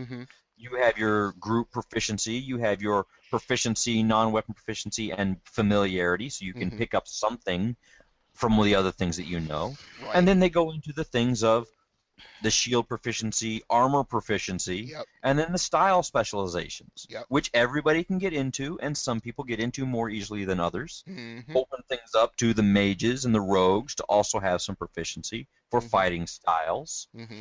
Horse archery, thrown weapon, two-weapon, one-handed weapon, missile, all those things that let you get into making a unique fight out of whatever you use to fight with, because at the end of the day, spells are going to run out, someone's going to have to get stabbed or beat. Yep, pretty much. Stabbed, beat, blunted, stabbed, slashed, or beaten. Yeah, it's true. Yeah, but the thing was in combat and tactics, they actually had not only doing it the normal way, but also doing it in character points. They put it all in one spot, which was, I know why they put this out, because this came out before combat and tactics. So, but I just like the fact they did it. Then they actually start going into, and this is one of the things that this entire little section I'm about to talk about, the different forms of wealth, that should have been in the DM's guide a long time ago. Talking about the character, his financial worth and titles, land and holding, and stuff like that, and the ways the characters can be rich without having a character sheet with 100,000 gold pieces on it. Harkening back to my power gaming days. Actually, I had gold pieces in tens of millions, but I digress. I like the fact that it gives the player and the DM a way for them to kind of, okay, you've got 10,000 gold pieces, all of your immediate needs are pretty much taken care of. What are you going to do with this money? There's not, Bank of Cormyr somewhere where you could just put it in, and they give you a little stone card that you can, go over into, like, say, Marsember and find a a box you can put it in and get gold pieces out. That doesn't exist. Well, what if you're that wild and crazy character who came from the far side of the planet or from another world and another realm who doesn't even know what Cormyr and all this stuff is? What if you are Roman Age? What if you are Stone Age? What if you're from the Crusades and you didn't buy the Green Splat book for the Crusades? Mm-hmm. Well, guess what? We've got 2 pages for you. Yep. Equipment lists. Yep. And things that would be suitable for your chosen venue. Yep. Yeah, for the actual time that you're in. Most campaigns are pretty much say somewhere between Crusades and Dark Ages. And of course, if you're going to go late Middle Ages, Renaissance, that's when firearms start coming out. But and I like the fact they have them broken down into different ages, but also the cultures, like Middle Eastern culture and Oriental culture, or should I say Asian culture, because Oriental's a bad word now. That's right. It's a rug. Yeah. But Roman Age cultures. It is. It's a rug. It's not a classification of region. I know, Corey. I know. It's just funny that you said that. But you're absolutely right. So and it also has these charts also have the dwarven equipment. Hey, you have a battle rager. Hey, here's your cost for having glove nails and elbow spikes and knee spikes and head spikes and things like that. Yeah. Vindicators take them too, yo. Yeah, I know. Yeah, you want to be Devil Dwarf Pwent? Yeah, there's your equipment. Has, the different elven equipment and halfling and gnomish and stuff like that. I like those. The common magic items, which is something that I hadn't seen since I bought Aurora's Homerealm catalog. You have just you have healing salves and open locks that open and close on command, and peephole gems, and stuff like that. Permanently attached horseshoes, permanently lighted gold pieces. The things that depending, of course, on how much magic is in your campaign. These are the things. Some campaigns house ruled into common parlance. Yeah, exactly. Now, should we hold off on doing chapter 8 because we're going to get into one of the schools of magic? Yeah, we'll hold off on chapter 8. Okay. Move on. All right, skipping chapter 8 and going straight to chapter 9. To my favorite. Yeah, psionics. Psionics. Yeah. No, the P is silent. Remember that. Unless I'm drunk. Tell me, Corey. And on the what's 5th floor. They use in this book for psionics? Exactly. This is one of the things I actually like about this book is that they decided to make the psionic system, instead of it being its own set of non-weapon proficiency type checks, they decided to make it similar to the combat system, using mental armor classes and mental MAC. Yep, and THACO. THACO, mental THACO. Yep. And they took away the power check, which wasn't confusing, but I can see where if somebody who wasn't well versed in second edition or in D&D in general could be confused. But with this way, everything is just a mental THACO roll against a certain mental armor class, depending, of course, on uh, what power you're using, and how you're using it, and if there's a range involved or anything like that.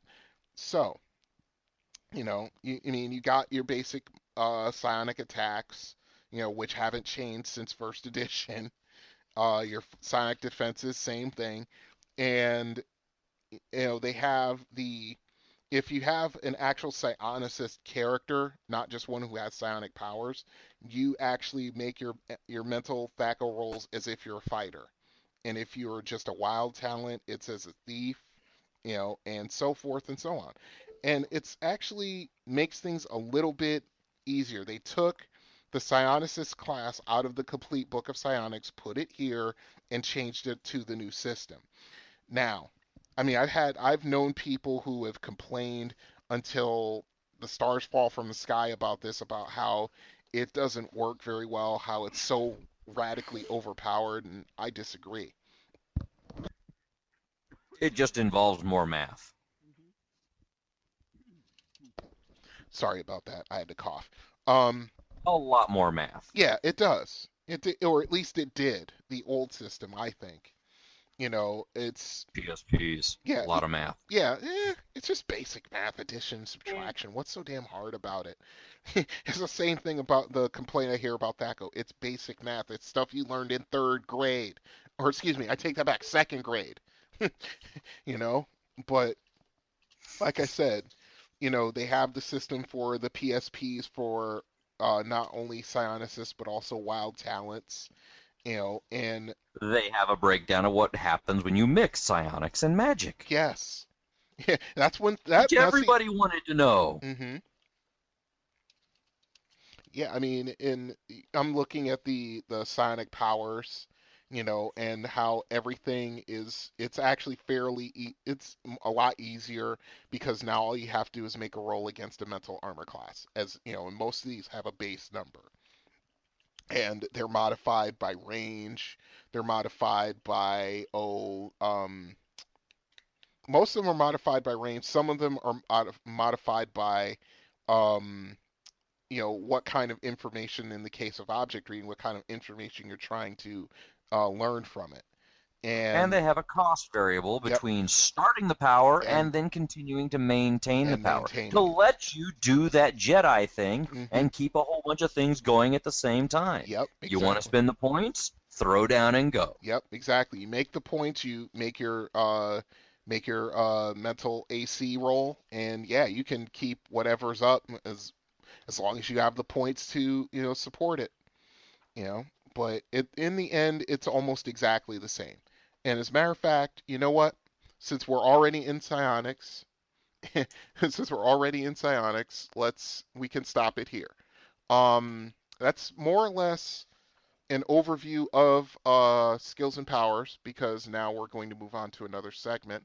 But if you have any opinions, and I know some of you do, opinions, thoughts, questions, whatever, email us at thacoshammer@gmail.com or call us at our number. And since we've been going along into Chapter 9 of Skills and Powers, we're going to move on to Magic Fingers. The White Wizard approaches. There's no such thing as magic. You're always the better magician. You both know that. But whatever your secret was, we have to agree. That is better. Magic Fingers. Magic Fingers. Okay. Body weaponry.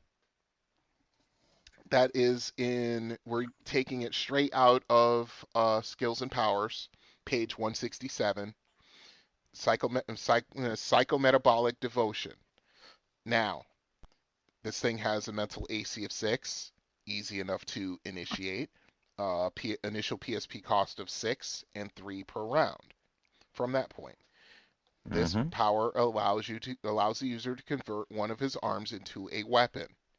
Virtually any sort of weapon can be imitated except ranged weapons such as bows. So, in other words, you're becoming the T-1000. Yep.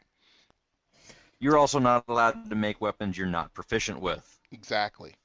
So that's different. Yeah, that puts a nice limitation on the spell, or not on the spell, on the devotion.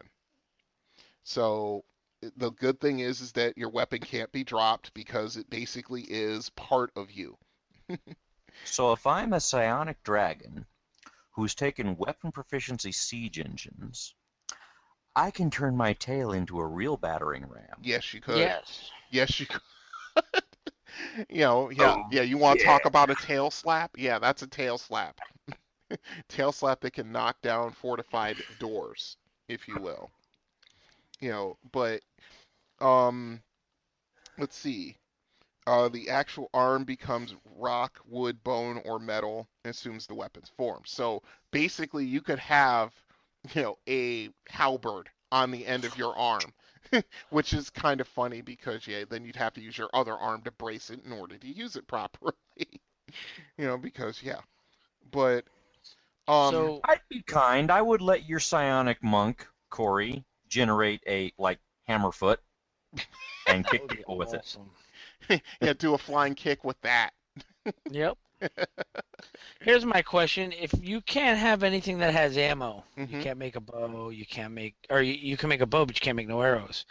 So you could just kind of stand right beside the elven archer and just turn your arm into a bow and just hold it out there for him. Well, it says you can't make ranged weapons such as bows. It puts those on the off-limits list. Oh man. Yeah, it's unfortunate, but yeah. Now, if you made your arm into an atlatl, and had the mage feeding you delayed blast fireballs. Yeah, buddy. Fling! Bloop! Fling! That's actually kind of I'd roll with that in a heartbeat. Either that or magic, or get the cleric to cast magic stone, and then enlarge. Yeah, there you go. Jeez, talk about a fastball special. Jeez. Yep. How about that? And guess what? Swashbuckler swishy pokes can't disarm you of your body weaponry. Exactly. Not without cutting the thing off. Although just grow another. Although psionic swashbuckler swishy pokes, they don't need to carry weapons now. It's okay. We're already weapons, and we're fabulous at it. Exactly. So, let's go for another couple ones. Since we could just do psychometabolics and just pick our favorite ones. I mean, my favorite one, of course, is animal affinity. I've always liked it. I actually ran a game where somebody had animal affinity Griffin and used it. Used it quite often, actually. And because actually, I take that back. He was a psionicist. He was used in the splat book manner, but yeah, he used that instead of he didn't use weapons most of the time because he'd use that because Griffins inflict quite a bit of damage. So So if I'm a wind wizard and I take psychometabolic power animal affinity shark, I can cast Sharknado. Oh no, yeah, you could. I should have seen that coming. I had a psionicist that used cell adjustment and would hide coins in his body. He would cut himself, slip the coins inside, and then cell adjustment to heal the wounds. Really? Mm-hmm. Yep. Oh, that's hardcore, dude. You want to rock it hardcore, like a thing that a monk used to be able to do but can't do well enough now? Which is body control. Yeah. Oh yeah, I'm gonna walk on the negative plane. I'm gonna go swimming in lava. In my game, they can do it. Mm-hmm. That's one. Yeah, that's one of their major powers. I think they get it like 9th level. Well, I know they get it, but you don't have to wait that long. Yeah, well, that's true. Well, if you've got the PSPs, do it.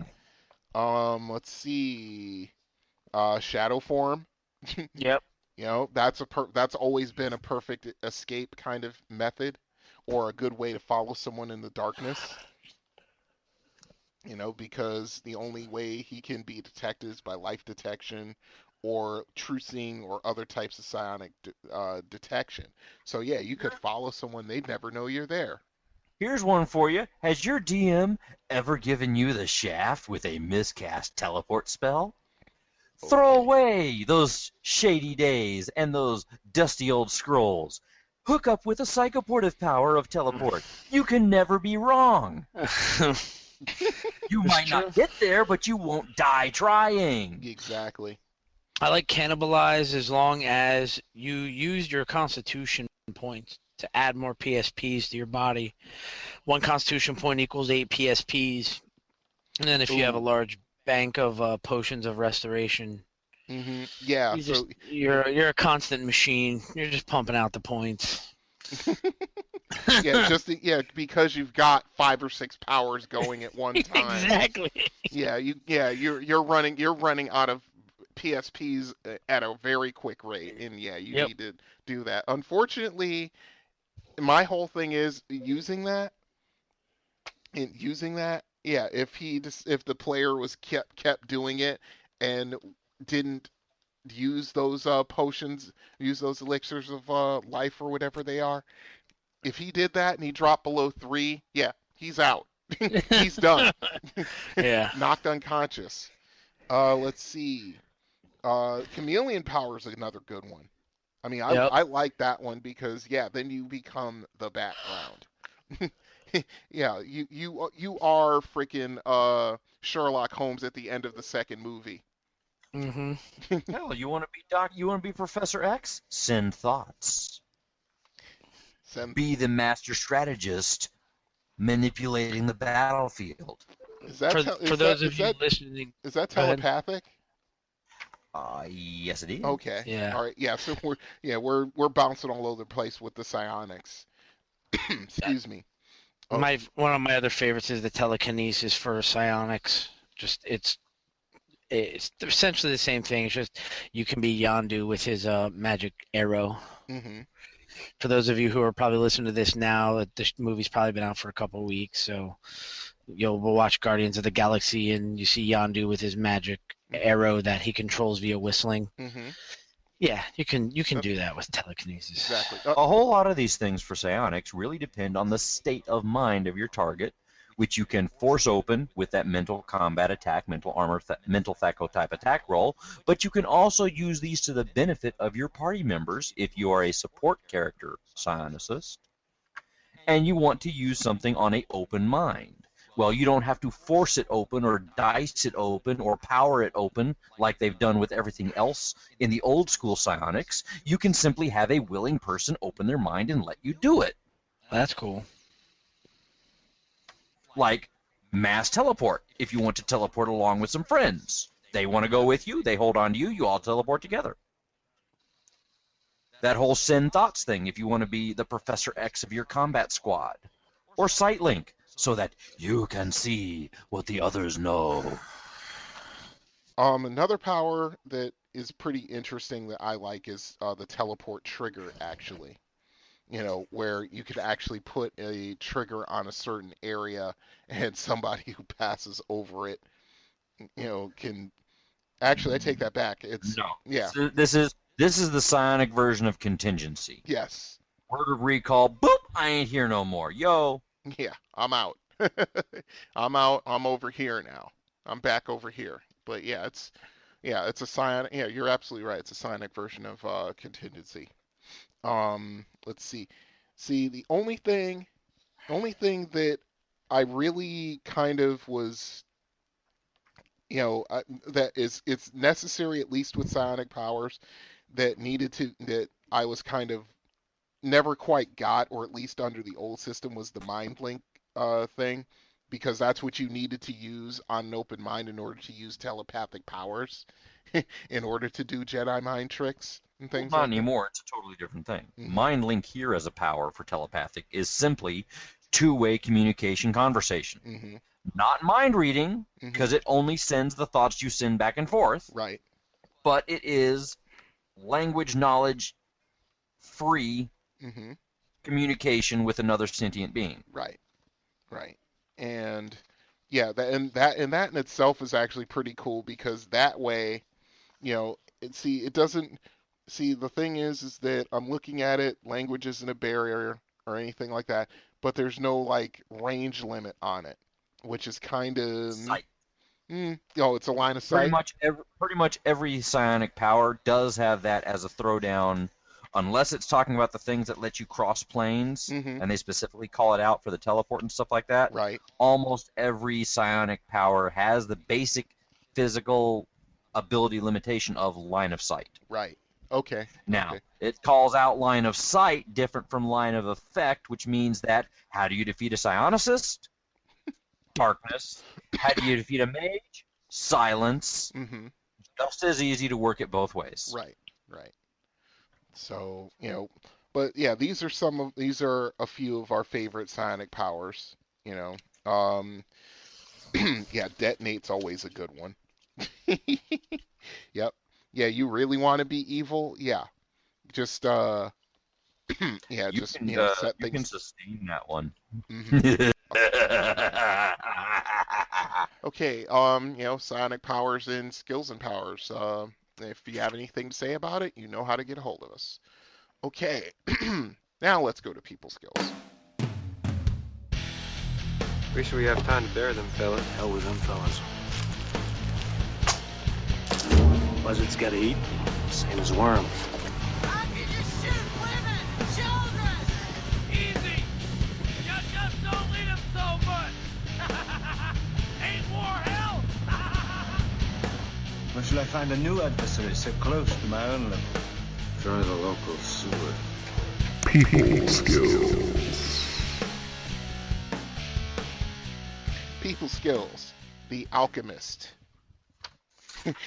Now, of course, when I see this, of course, I think of the Rush song, but that's just me, Well, this is one of the different new schools of magic that they brought out for spells and for the skills and powers.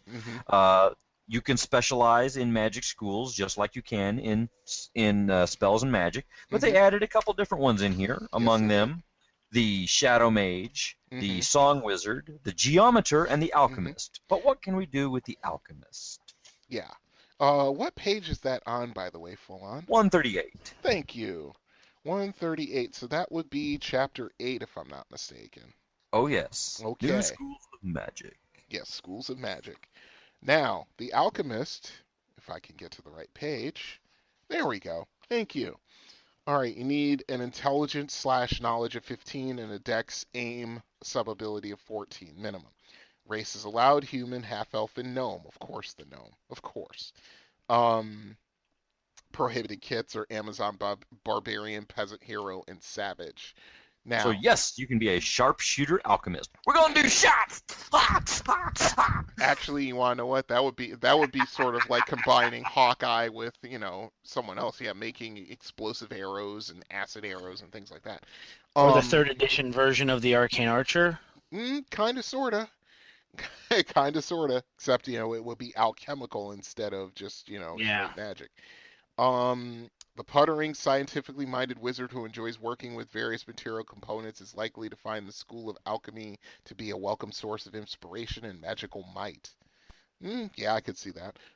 Alchemists are inventors and experimenters, always striving for a way to create new and greater effects through the use of magical powders, reagents, and potions. So, yes, they're using magic, but they're also using alchemical formulae, if you will. Let's see. Exact nature of the alchemist's materials is not only very important for gameplay, read a lot of bookkeeping, but it's also good role-playing for a player to note which substances and minerals are vital to his character's spells. Unlike most wizards who define the world of 4 classic elements of earth, air, fire, and water, the alchemist believes that each subtle combination of these elements is a new element of its own. Gold may be nothing more of a rare type of earth with a small glimmer of fire in it, but the alchemist considers the properties of gold to be as a unique substance with no other components. In other words, alchemists describe their world in the modern terms of the periodic table of elements, even though notions such as atoms, electrons, and atomic weight have no meaning in their universe. That's kind of strange, but I like it. Let's see. Going to the School of Alchemy, because there's more to read there, and I'm not going to read it yet. School of Alchemy is opposed by the schools of illusion, phantasm, and necromancy. Wow. So yes, you can actually create fireballs without magical formulae. Yes. Let's see. Let's see. All the spells in the School of Alchemy are considered to have no verbal component when employed by an alchemist, which means that an alchemist has little to fear from a silent spell or any other magic that prevents speaking. That's actually pretty interesting. I like that. You just need to have access to your kit, Yep. to your stuff, to your lab, to your bundle, to your bag, to your bandolier of crap. And it's probably going to be regarded toxic spill if you fall down and fail your crushing item save. Yes, which also means you're probably going to at least be crippled, if not killed, if that such things happen. So don't get breathed on by a red dragon and fail your save, because you're pretty much done at that point. But I bet you could be the Dungeoneer MacGyver of all MacGyvers by just grabbing things off of the floor, off of other players, after dead things. And just, I'm going to make this happen. Yeah, exactly. The school goes, let's see, affect normal fires, fireburst grease, metamorphose liquids, pattern weave protection from evil. I wonder how that's done. Here, drink this. Fool's gold, glitter dust. One more thing. Yeah. Special ability for the alchemists, above and beyond all, no modifiers for the saving throws or the victim saving throws, but they get to create potions starting at 6th level. Yeah, that's actually pretty important.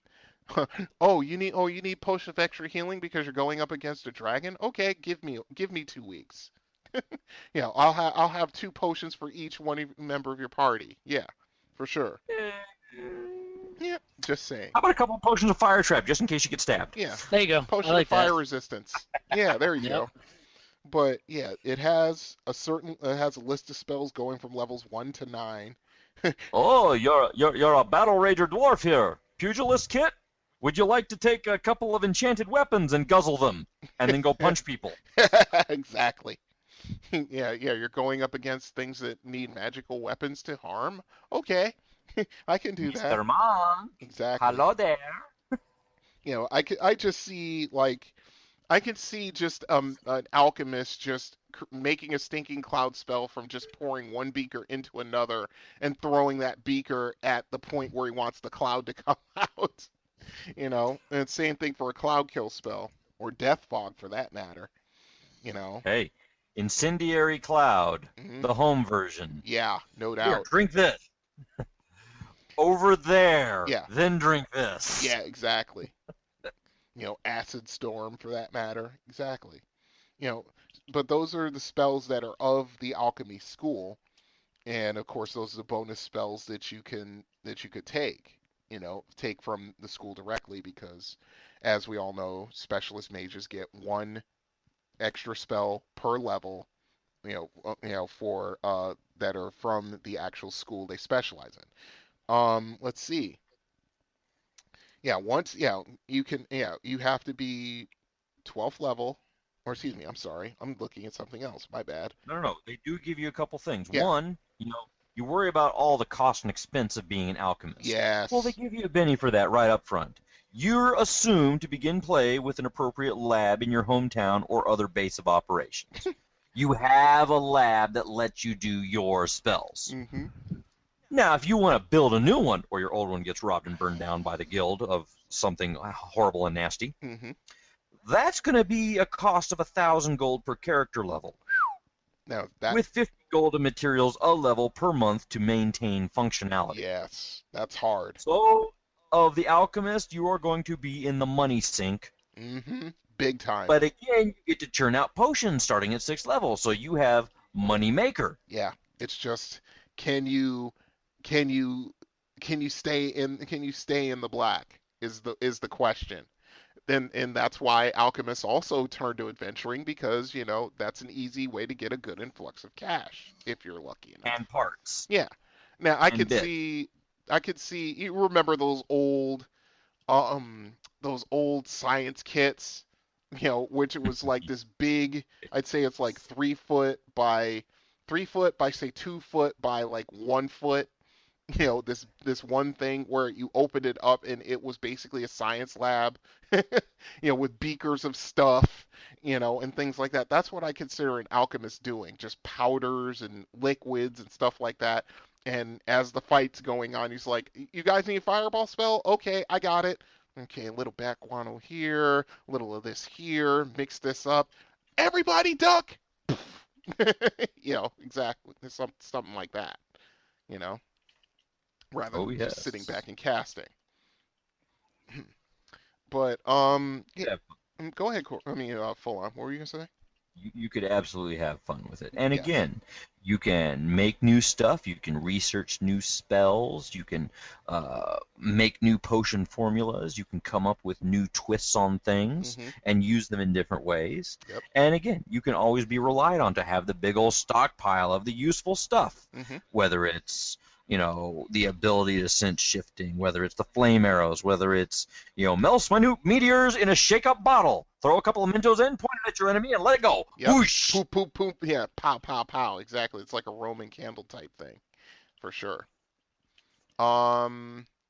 Let's see. But I like it because, it's a different way. It's definitely a different method by which to cast your spells. Like I said, I see that portable laboratory on his back, and just sitting there. Oh, mix this. I better not see that lab on my back. I'm going to keep it in a portable hole on my hip where it can't get crushed. Just keep it away from. Just keep it away from the backpack, the bag of holding. Yeah. Instant campaign ender. Okay, the Alchemist Specialist Wizard. If you have any questions about it, you can get a hold of us at thacoshammer@gmail.com or all the other usual places. Okay, we went a little long with the emails, so I think we can close the Splat book. Yeah, I'm down with that too. Yeah, that, and also I got to go see my girlfriend and my son in the hospital, and it's already, it's pretty late. Oh. Yeah, I'm good with this. Okay, so, say goodbye, Corey. Later, folks. Watch out for them skills and powers. Make your character awesome. Just watch those disadvantages. Exactly. Full on. Gamer Nation, it's all on the table. At my table. The periodic table? The Gamer Nation table. I am DM Brian, subbing for DM Glen, who had a power outage just as we were about to start the show. So he will be back next time for Splatbook 96. Until then, this is Brian for Glen saying, we'll see you next time when the hammer comes down on THACO's hammer. Bye-bye. Booyah! Yeah, we did it. THACO's Hammer theme is provided by the Diablo Swing Orchestra. You'll find them on Jamendo.com. All other additional music for this episode was provided by Kevin MacLeod. You'll find more of his music on Incompetech.com. Be sure to visit our website at thacoshammer.info. If you have any questions or comments, email us at thacoshammer@gmail.com. Remember, that's an O, not a 0. You can also find us on the second edition forums at osrgaming.org and at purpleworm.org. Or give us a call and leave us a voicemail at 405-806-0555. See you next time when the hammer comes down on THACO's Hammer.